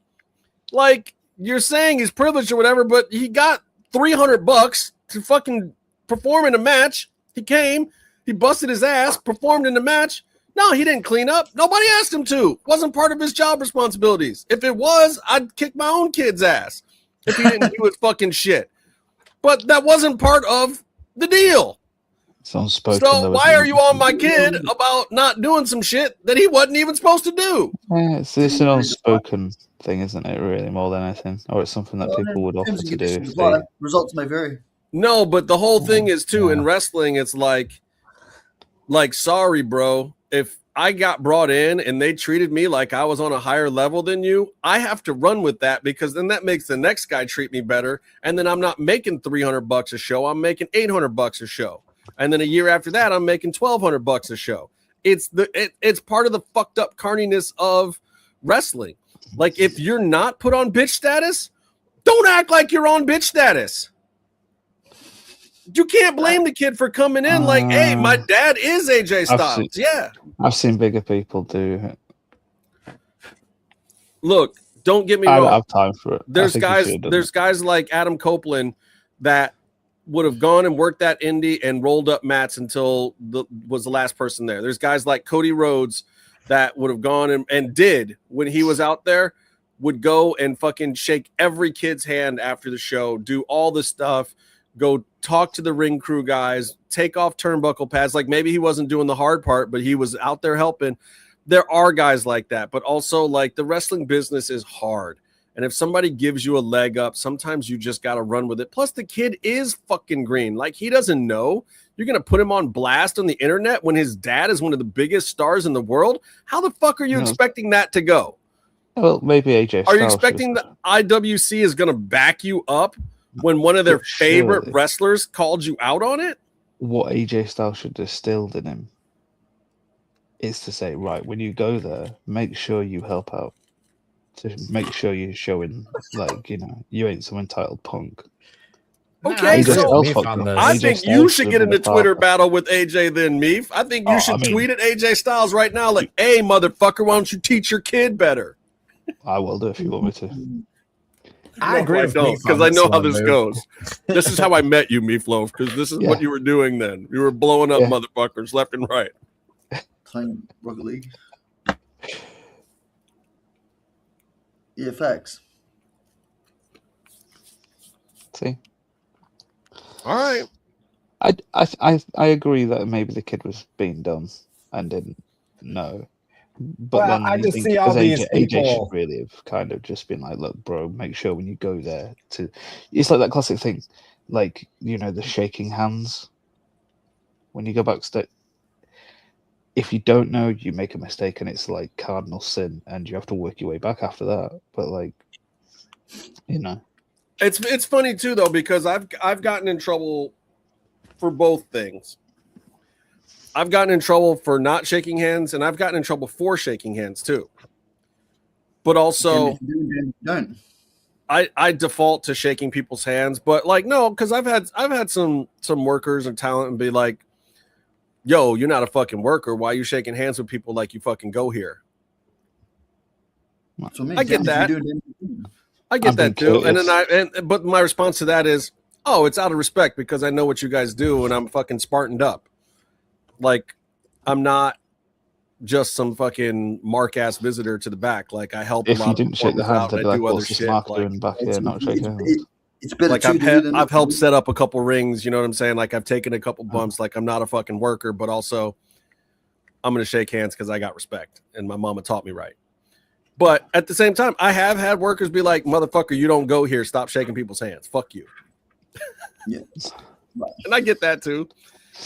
There's no right or wrong with these things, but there are traditions. I feel like Veda Scott had a really interesting take this week where she was basically like, she wants the curtain to be pulled all the way the fuck back. She wants it all exposed, kill kayfabe completely, and then bring it back, because the mystique and the hidden part of wrestling, she feels like, is what allows scumbags to get away with shit in wrestling, because these things are known, because there's backstage traditions, because there's wrestlers court, because there's, you know, this paying dues and hazing and ribbing and all this stuff. She's like, she wants the curtain pulled back on all that shit. And I can't argue, but at the same time, part of me is like, no, don't do that. Like, you're going to kill my wrestling that I love if you do that. But also, like, it's a dirty, dirty fucking business, too. She's not wrong. How else do you clean it up? I don't know. Like, it's way cleaner now than it was 10 years ago, and it's because of all the curtain being pulled back. So maybe she's right. I feel bad for her. You're saying, you know, we need more WWE Unreal. Yeah, Unreal, bro. Yeah, not Unreal. Yeah, Unreal, man, pull the curtain all the way back. Let's just. But Unreal isn't pulling the curtain back. Unreal is pulling back the curtain to reveal another curtain. You want Unreal, you know, like the Unreal of Unreal. This is the behind the scenes. Look, I'll say this: the AEW reality show was closer, and I know a lot of people that were involved in that, and there was a few things that were a little stagey, but there was a lot of shit that flew on that AEW show that Tony Khan didn't stop, and it was real. Like, it was real, and it was between the performers, and there was actual drama and whatnot. Like, the WWE show is like, who do we want to spotlight in the back? And then they pick somebody, they send the crew with that person, you know, and then they you know, and they did a little bit of that with the AEW show, but like, I mean, the Britain Thunder stuff was real. They had real issues. They had real heat, and all that shit ended up on that show. And at the end of the day, a lot of people who had thought that Thunder was the one being a bitch backstage found out that it was actually Britt. And Britt sold herself out in that conversation she had with Shivani. That was apparently totally real. Nothing scripted or sketched about it. And even afterwards, Shivani was like, oh, they'll never use that because it was so fucking real. And they used the shit out of it. Britt made herself look terrible. That's what Unreal should be. But also, AEW had to cancel that shit because motherfuckers backstage were about to fight for real left and right because they were getting real. They were exposing the business. They did way fight too left much. and right. You know, Sammy get punched. Yeah. And then Britt and Thunder had real fucking heat after that. And luckily for Thunder, it came out good for her at the end. But the first 3 episodes made her look like shit. And then finally at the end, and everyone was like, oh, wait a minute. It's the other girl. You know, but that was Britt did it to herself. It wasn't like, Thunder's just in that show, minding her own business, trying to rehab her injury. Britt's talking about her faking it and not being really injured, and then this, that, and the other thing. And Shivani's just like, would you just leave this girl alone? What the fuck?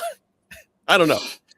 That shit was great. But also, that show is super duper canceled because Tony Khan was getting himself in trouble with talent, and it was making more headaches than he could have ever possibly wanted. And so you can't do that. And so WWE does this show where it's like, yeah, after the fact, we'll tell you that we were writing the show and that we did a few things and that, Michael Cole doesn't think Chelsea Green should be beating top girls, and then we'll let her beat top girls later because of it. Like, it's a fucking work. I don't know. Unreal is a work.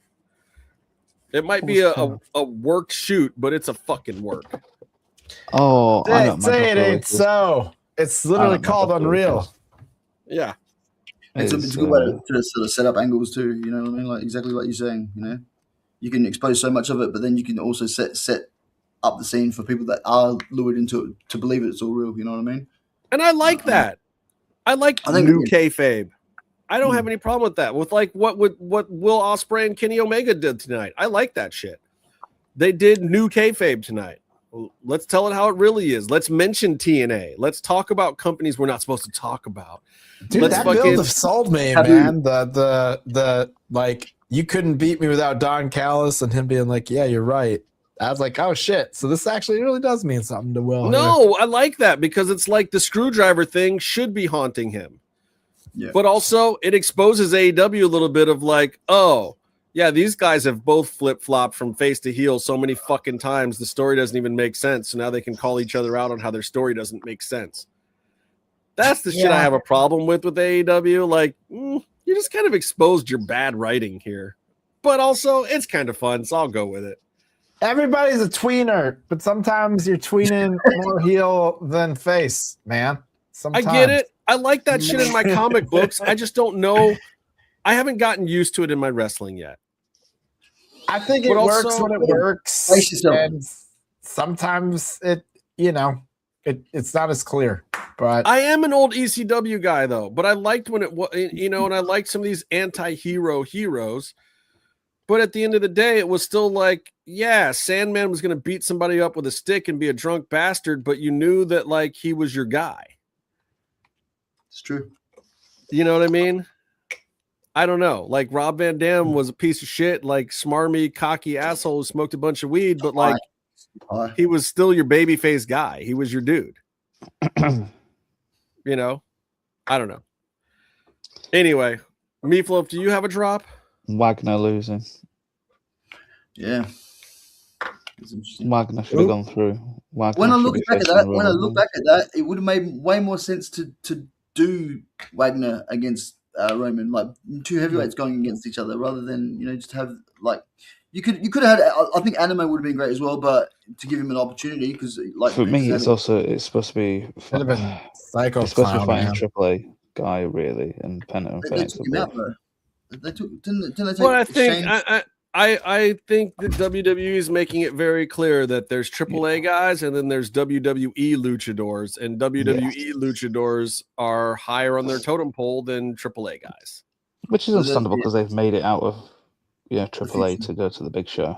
So it's understandable to agree. But if I get it, but also like match, it's Wagner's mask. Wagner is greater than Dragon Lee to me. Yeah. Because there's history there. And that's what would have made more sense. La Parka is a bigger brand and face to me than Rey Fenix. Even if he's La Parka number 3 and he's all skin and bones and the newest guy to do it, but like there's cause for all of them. Really. We're talking IP here, right? Like what is to me? It's like okay, it's Roman Reigns versus your AAA IP. But here's the thing: if you're gonna have somebody represent AAA, like out of all of them, like who's got the most history with it, you would go with Wagner because it's in the bloodlines of what AAA is. You know what I mean? And they've all got their claim to Lucha Libre and to AAA. But you would have thought that it would have made more sense for Wagner to definitely go over that. But that's Wow. Big Bad Steve is better than Dragon Lee, for fuck's I miss sake. getting my Oh my god. messages from Big Bad Steve. Oh my god. I know Big you Bad don't give a shit, Steve. Mill, but I'd be interested to know who Mill would have thought would have gone. I know you don't give a shit about WWE, but like for the sake of Psycho Clown, man. they took him out, bro. They He exchanged should have him. been in it. Should have been. Missed opportunity. I think Psycho Clown has visa issues though, doesn't he?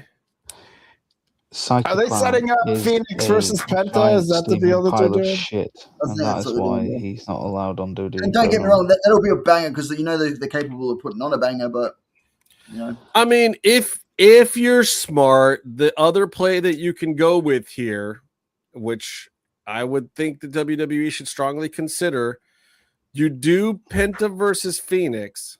Phoenix goes over. Phoenix faces Roman. Roman fucking destroys him, and Penta has to make the save in Mexico.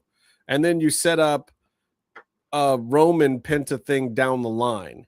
That would be good booking. That would keep the crowd happy when Penta ran in and made the save on Phoenix. The problem is they've already told you Phoenix isn't winning. Triple Mania match. You could book it there. But I don't think any of these guys is winning. You're not going to send Roman to Mexico City for the first time. I mean, I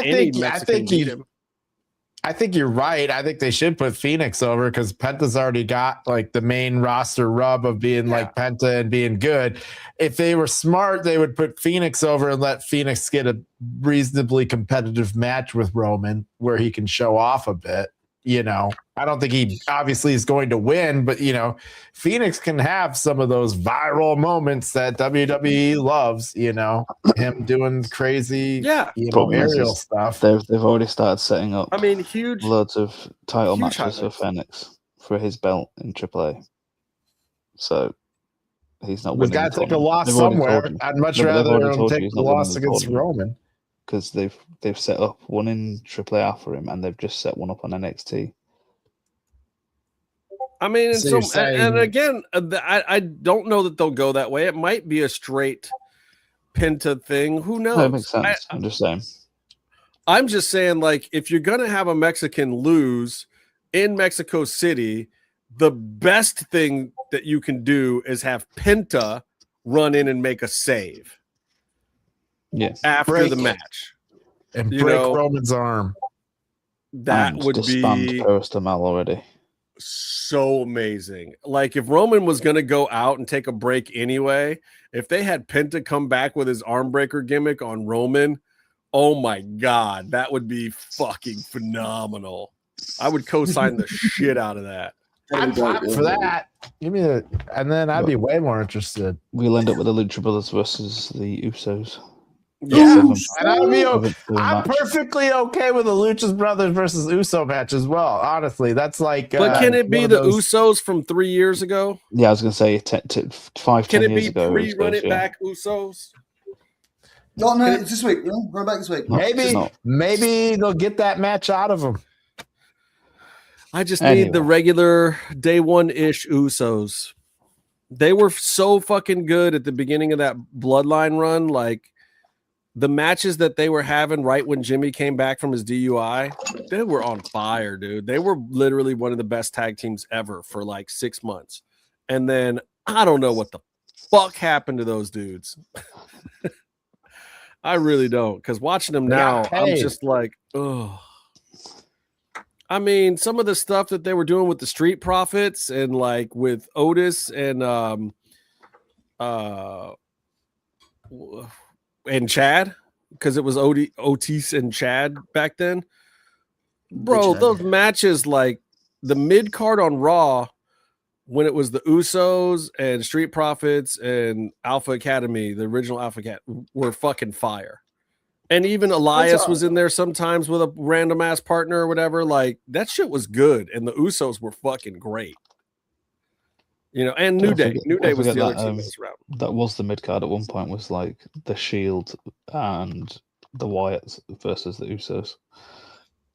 Right. That was like the heyday of the mid card in WWE in the last 20 years. I mean, There's been a lot of times when the Usos were like the highlight of the mid card, and maybe that's what they need. Maybe they need a less pressure They need spot. the penitentiary. They need to go back to the Uso The penitentiary. Uso penitentiary. Do what? Warning You shot. on that? All right, Coma. Do you have a drop, Coma? Yeah. This one's going out to somebody that I can't get behind. The female. LA Knight. Yeah, the female LA Knight. I can't get behind Willow. I really can't. It's just that I don't know. There's something about the gimmick. It's very John Cena-esque. It's very LA Knight-ish in its ways. She's a bully. She's a douche, mate. She's a Karen. She's a bloody Karen, mate. Rubble. I just can't get behind it, man. It just doesn't make sense to me, man. Like, it's frustrating to watch that kind of. You know, I get it. You know, it's like even worse than Bailey in its sense. You know what I mean? Like, yeah. So did you like Hugger Bailey when Bailey was a hugger? You didn't like Hugger Bailey? I've only recently gained a little bit of respect for her. Like, I get the gimmick. I get everything about who she is and what. But I've never really found her to be entertaining for me, man. Until recently, where I can tell that her experience is starting to pay off in ring, and she's been one of the better female performers in the ring. But as for her gimmicks, yeah, none of them ever really floated my boat or tooted my horn. That's for sure. Well, so did you like the New Day when they were doing their Rainbow and Sunshine pancake gimmick, or do you just not like those kind of gimmicks? No. I think that New Day did a better job of selling that kind of power positivity, if you will. I think with Big E, they really did. I thought Big E was kind of the linchpin, making it not too cheesy. Yeah, I mean, like they were going out throwing pancakes to everybody and bootios. Like they've got good character. Like the New Day, they're better sort of suited for that kind of thing. They could sell that better than what I think Bailey can, because I think Bailey's just too plain Jane, mate. If that makes sense. Yeah, interesting. Willow's kind of an interesting thing too. All right, pops time. Meefloaf, what's your pop? Peace out, Mil. That WWE Raw is remotely watchable for the second week in a row. Yeah, it was. It honestly was. Raw did not kill us. It's only a pop because having to watch it every week and suffer the pain and misery. Says the host of Raw, doesn't he? Yeah. I mean, we did not have to hate watch Raw this week. That's a nice feeling. That's a pop. I think what saved that too was there was actually no Joe Hendry concert. That would have really sent me over there. Oh, that would have finished it. Although, in saying that, fucking LA Knight was. See, and maybe now I feel good that I did watch the American version this week, and I don't get those in-between segments. True, I didn't get the Danhausen segment. Oh, that was so stupid. That was so stupid. I feel like that saved me. Like, Raw might have gotten a worse rating if I had watched that segment. Look, I don't know how they plan that. Like, it's my birthday today. Okay, go out and sing happy birthday to yourself. So he does. Nobody else sings along. And then he goes, let's give some human monies away, because that's what he's all about, collecting human money. So he goes out there and then shoots a cannon that persists to not even get to the crowd, comes back at him, and then he turns the other way to throw it at the crowd, misses it, comes back to him. He's like, yeah, all right, cool. That's it. That's my skit today. Like, are you for real? Like, no, it's just stupid. No. Like, Joe Hendry could have come out with a guitar and sing hip hip hooray for you. Done a good job. Bullshit. Well, Joe Hendry needs to do cover songs. That's part of the problem with Joe Hendry's whole thing. Yeah. So what is your pop of the week, Comatose? Come back to me. I haven't thought that far ahead yet. I'm trying to find Okay, Bear, what's your pop of the week? Mine is AEW finally making these trio belts mean something.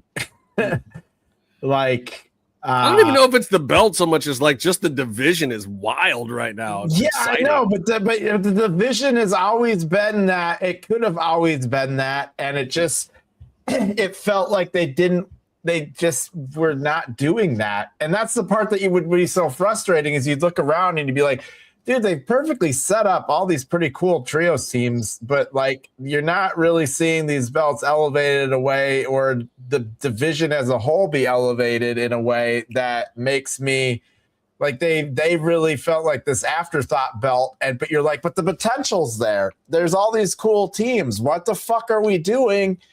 you have all these cool trios. You've purposely set up trio things happening, but like you're doing nothing with the belts. It just they've had a deep trios division forever. Well, you know? I think one of the secrets to success for AEW right now is parity.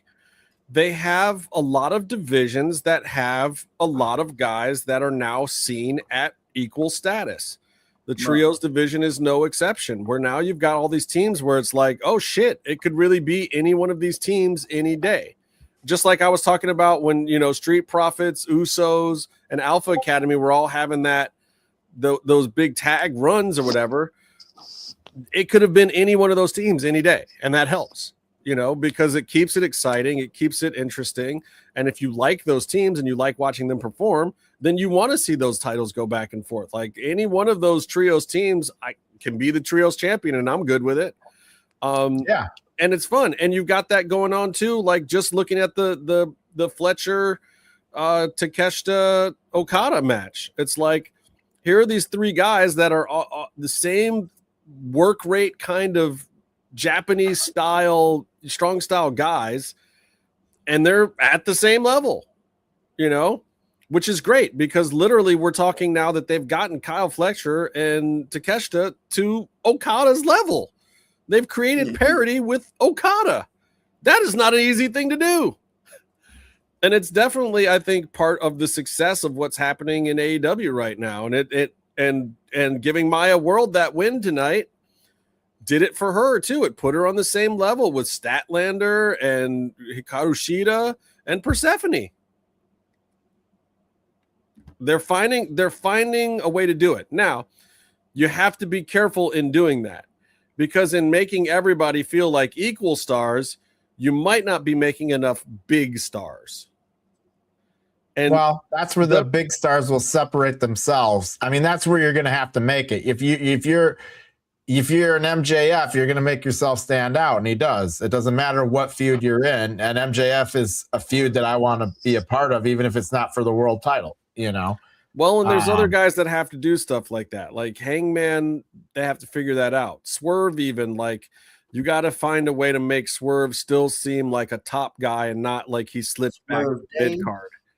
And and if they put him in the trios division with Hangman, that helps because then he keeps his parity in a different division, and it's like, oh yeah, I'm still chasing the same thing I was chasing at the top. There's a story there. That's why I'm saying then that's the smart way to do it because you kind of have to have those things, and that's why breaking Takeshita off was smart so that they can do they can all have these things going on, and I don't know. Like there's definitely smart things happening at AEW. They do need to keep building story with it though. Like this trios thing is great, but it can't just continue to just be kind of a clusterfuck schmoz of every trios team in the world coming after Brodito with Page. It needs to evolve. What are they called? Bro Hangdito. The good, the bad, and the ugly. The good, the bad, and the ugly. But like that whole division, like as good as it is, like it's got to evolve into something if you're going to keep it going too. And that's where I was trying to say before that I think that one thing that professional wrestling lacks and has been lacking for a while is the ability to have stables. You have your gang warfare sort of styles. Like you got the bloodline, right? But who's a major challenge to the bloodline? They just made more bloodline. So do you know what I mean? But if you took the teams in the division at the moment of your trios and that, like I said, you have what do you call them? The Hurt Locker, the Hurt Syndicate. That pair them with have that dynamic between them and Shane Taylor Promotions. Like, they're doing that, huh? Yeah. They're doing that right now. What I'm saying is it's good. It's a good thing because if you put them together and make a stable out of them all together, Shane Taylor Promotions is paying off. The Hurt Locker, what the fuck you call them? I don't know, but they have that dynamic there. That's it's going for them. You could do a lot with that angle, and then you could do a lot with everybody else that's in there as well. Like you got Ricochet and what is it called? The Demand and who's Lethal Twist. Lethal Twist. They do, that's all. But you could. There's another stable you can make out of it. They are, but that's what they are doing. That is a little. That is Ricochet's stable, and then you get the dogs that are aligned with the Death Riders. That's another big stable that you're talking about. Then you have the conglomeration that is this loose bunch of face guys, and I don't even know who's all in that. But like what you're describing is already happening. Yeah, it is to an extent, but you could have brand these groups. In what way is it not? Okay, so what do you call Ricochet and Lethal Twist group? What do you call it? Just it's still the demand, but the Lethal Twist are like the demand. Give it one name, a group name, man. So you've got a decent stable. Like you've got two teams together there. You have your you have the demand, which is the big stable, and then you have like the Lethal Twist that is a trios team. Make it one whole stable is what I'm saying. They are one whole stable. They're another gang, mate. There are two gangs pushed together. Ricochet is clearly the leader of the stable. Right? Is he? Yeah, yes, he's the leader of the demand. You talked to Jay Lethal. I don't know. I think you like that. Jay Lethal was dressing like the demand the other day. He came out looking like Ricochet's little brother. He looked like he took the. I think Jay Lethal is just happy to be on TV. I don't think Jay is mad about it. Yeah. Black machismo. Yeah. All right, Coma, do you have a pop yet? Yeah, look, I'm gonna go. Like I've been watching, I've been playing back a little bit of the wrestling that I've missed out on, especially getting into a little bit of Ring of Honor at the moment. And I did put it in the chat before, but I did see some of that Ring of Honor from Global Mexico Wars. City. The what? From Global Wars. You call it what you want, whatever it was at Mexico City when you guys were. Yeah, it was Ring of Honor Global Wars. All right, so Global Wars it is. The match between Lio Rush and El Clone was fucking phenomenal. Oh, you mean the one match we didn't see? Yep. Yeah, I saw part of it at the top of the arena. I could only see about half the ring, enough to know Lilo was in the match, and I was like, "Fuck!" Dude, the craziest shit happened. We had extra sets of tickets. We were all waiting to get together because Tony had the good tickets, but Bear was like, "Fuck this! I want to see the show." So I want to see Leo Rush. So Bear and Danny Diaz ran off to see the show with Pato's tickets, but Pato didn't give them the actual tickets. He just scanned them in. So they got in, but they had no idea where their fucking seats were. Damn. So, and the rest of us are still running around outside like our chickens with our heads cut off. But so Bear got to see from some obstructed viewpoint a pinch of Lio Rush's the side of his head in the match. And then he comes running back out like, fuck this. And right when he comes out running out like, fuck this, we were all there and Tony got us all in. And we sat in like the 9th row or something on the floor. And as we were walking in, Lio Rush was walking to the back. Like that was the part that we saw. So we missed that. But several of those matches came from the Tuesday night show the night before, which baffled us the night before because it didn't say anything about AEW or Ring of Honor when we were watching the show. It was just the CMLL Tuesday night show that had AEW performers on it. But then half of those matches ended up being on Ring of Honor Global Wars. And it made a lot of sense now because we were like, why is AEW getting all the finishes in this fucking thing? Like, they're jobbing out a lot of CMLL here, and we were surprised, and the audience was not happy about some of it. But the Kyle Fletcher Mascara Dorada match was fucking phenomenal, and that match from that show is the one that I have the mask from now. But and then what else? So then there was like the Lio Rush match. There was like 3 matches I think that came from that Tuesday night show that we saw, and then the Thunder match with all the girls after Grand Slam was also on that Global Wars. And then whatever the match was that came after that I didn't see because me and Byron had to jet to get the equipment. The young heels. Yeah. Versus the conglomeration.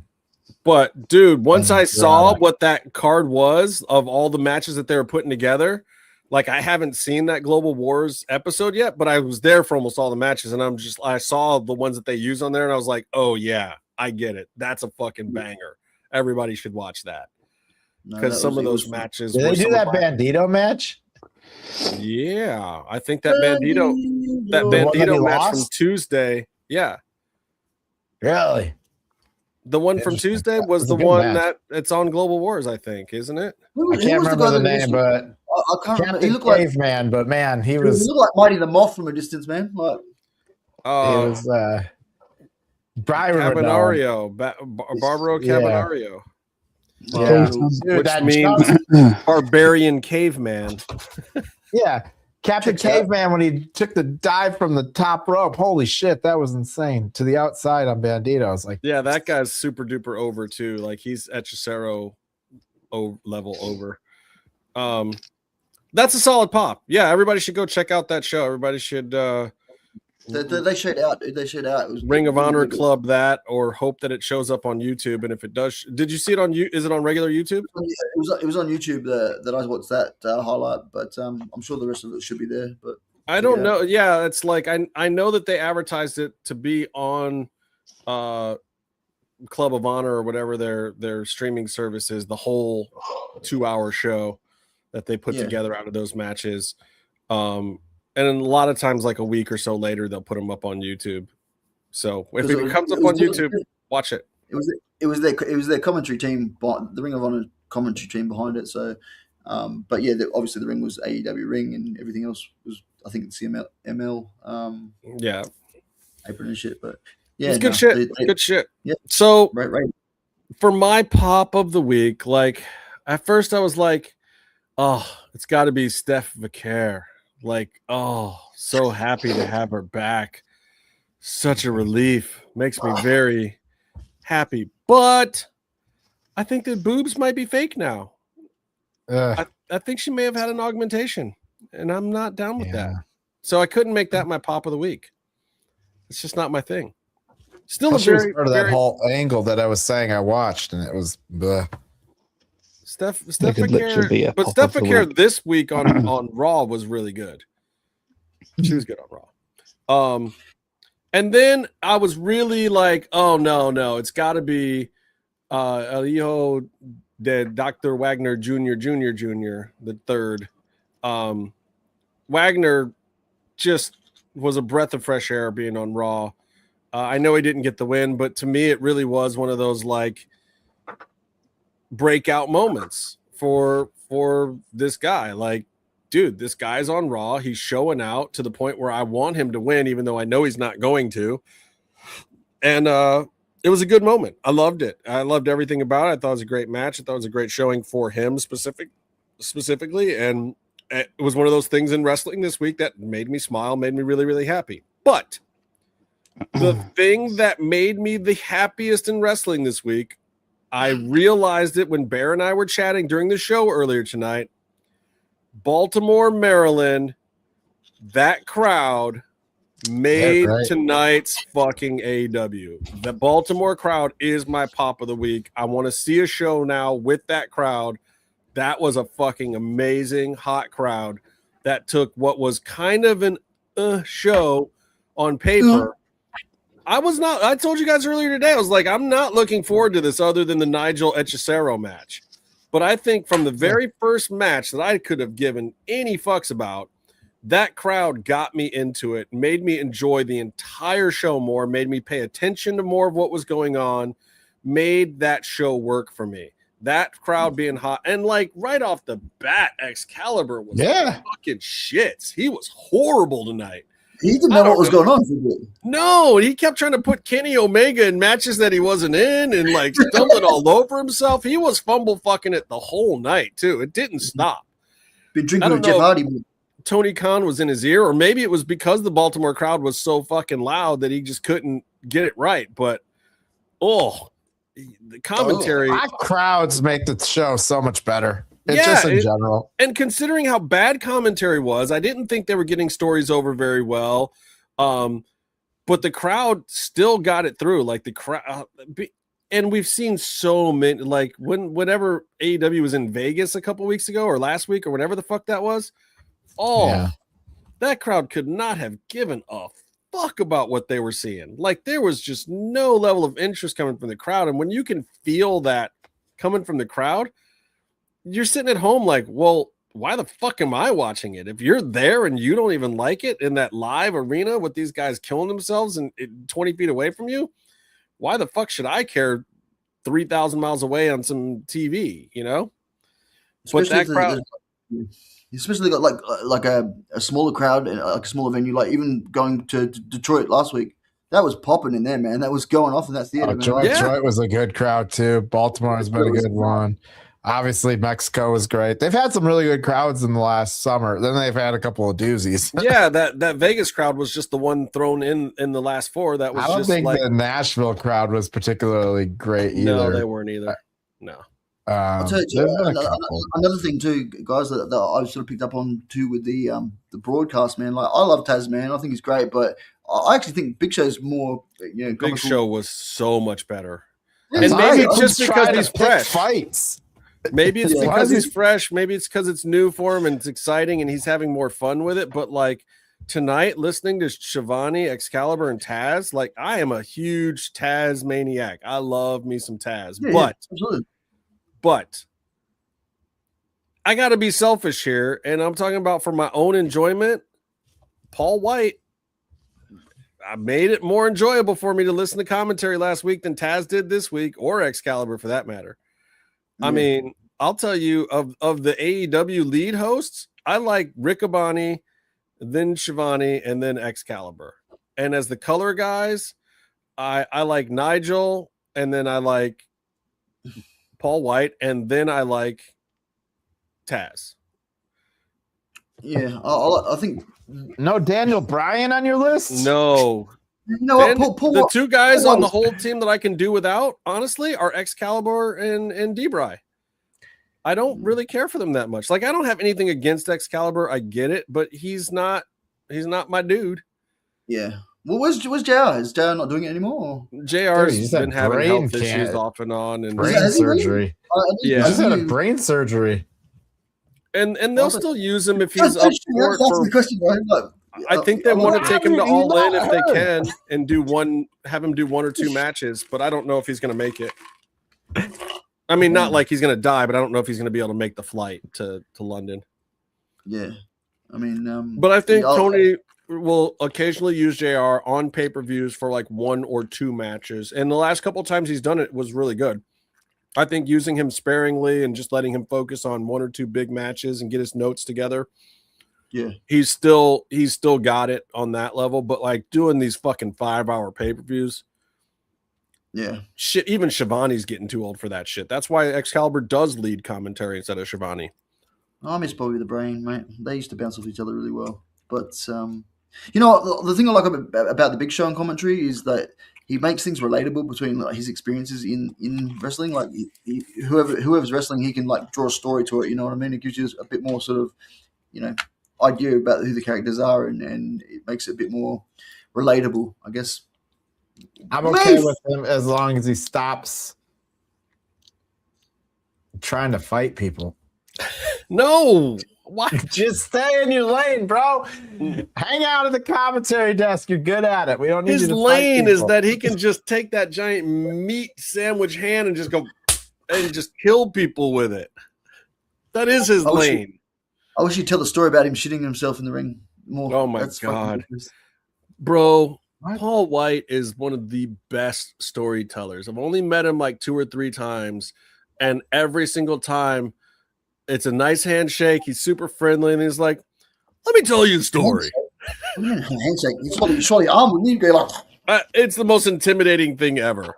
But he knows it. He loves it. He loves the handshake, and he will just literally like swallow your arm. Like no, he goes in like total business handshake, but then he'll do the overhand cuff on it, and it's like, dude, your hand has already swallowed mine. You don't need to prove your point by like double cupping it with both hands. Now you're just humiliating me. Is it like twice your hand? Is it twice your hand size? Like how big? Like no, like my shaking his hand, my hand just disappears onto his palm. And then he like wraps his thumb all the way around you, and then he brings his other hand in and gives you one of these and holds it just a little too long because he knows it's a fucking power move. Son of a bitch. But that's why. But the second he does that, you know what kind of guy he is. You're like, oh, this is going to be way too much fun. Like whatever I was going to do for the next 15 minutes, cancel it. I'm standing here with the Big Show. I'm sitting next to the Big Show, and I was actually standing. He was sitting on a bar. He was sitting on a bar stool, and I was standing, and he was still taller than me. Damn. He's just a huge, massive human being, but he's infectiously fun to be around. Just like immediately, you know, he's got that character, doesn't he? Like, definitely. Yeah, he's gonna rib you a little bit. He's gonna tell a story, like, and he's just always like that. He's always on. You know, he's one of those guys, and it's one of the reasons why, like, he never had a lot of heat. Everybody liked working with him, even though he was this big lumbering dude. Yeah. He's one of those guys where it's like, you can't be mad at Paul. That's exactly what I was going to say, because I remember seeing him when he was here in Adelaide, and you know, it was a pretty small house show for what it was, but I think he was a bad guy at the time. I think it was actually against Cena that he wrestled that night. But this little kid in the front row is going, Big Show, he's giving him shit, you know, and Big Show's just like, stop. And he stops the whole match, right? And he walks out and he goes, kid, don't you realize I'm going to crush you between my two fingers like this? And it's like, he's going off at him, and the kid goes, he's like, oh, back on. It's hilarious, dude. Like, back on, let's go. Dude, it was great. Those are the things that you love. You love those characters. You love those people in wrestling. That's what it's all about. Like, like have a good time with it. You know, that's why we do this whole thing. But yeah, my pop, Baltimore, you guys did it for me. Like, it made something that I wasn't looking forward to enjoyable. I enjoyed watching Dynamite tonight. I enjoyed watching Raw on Monday. And we can't say those things every week. So oh, yeah. Should I even watch more wrestling this week? Like, I'm afraid now. You should watch SmackDown, man. SmackDown's actually been. I'll agree with you too, man. Bear is challenging me to watch SmackDown. So I think SmackDown's actually been pretty good. There's been some stuff on there that's worth. There's watching. A lot of my favorite characters in wrestling are on that show. I've just had so much trouble with that show not being good when I show up to watch it. Yeah, I don't know. Even that Orton and Cody feud is finally getting to be the point at what it should have been when we're going into WrestleMania. Right. We'll see. I'll tell you, I'm really upset by this Maya Willow thing on Collision. It's just so stupid. What if like, put her over? I know, but like, why are you going to show me an ad for Willow versus? What if they Mercedes? Put Maya over, man? What if she wins it? What if this is all one long con and we get Maya versus Mercedes at Wembley? That would be great, but it wouldn't make any sense to do that. I'm not here to make any sense, man. I'm just here to say, what if? I would be far more entertained by that than the Willow match. And then see Willow crash out afterwards, or like she's trying to be positive, but she can't be positive. Or if they turn it into anymore. A three-way dance or something, whatever, I'd be down for that. I want to see Willow like lose it, and then be like, she's like, I'm positive, I'm so happy. Dude, how crazy would it be though if Maya was the first double champ in AEW, the first women's double champ? How crazy would that be? Do it, TK. Do something wild, man. If he Chris Jericho'd her this early in her career over all these other girls. Fucking send it. Send it. We're going to leave it at that, folks. That's an interesting one. We'll see. Maya World versus Willow on Saturday for Collision. Friday night, I've been challenged to watch SmackDown. So I'm going to attempt to watch SmackDown this Friday. So until next time, wish good things for me in wrestling and stay calm. And wait. I just want to give a special shout out to Meef for his concentration face this week. I think that was it gets a bonus point for the concentration on his face this week in Raw Dogging. If you missed it, go back and watch it, because this face, when he's concentrating, priceless. That's how you know. Oh, that's how you know. It's how you know. How you know? How you know. Until next time, stay calm and stay in the mix.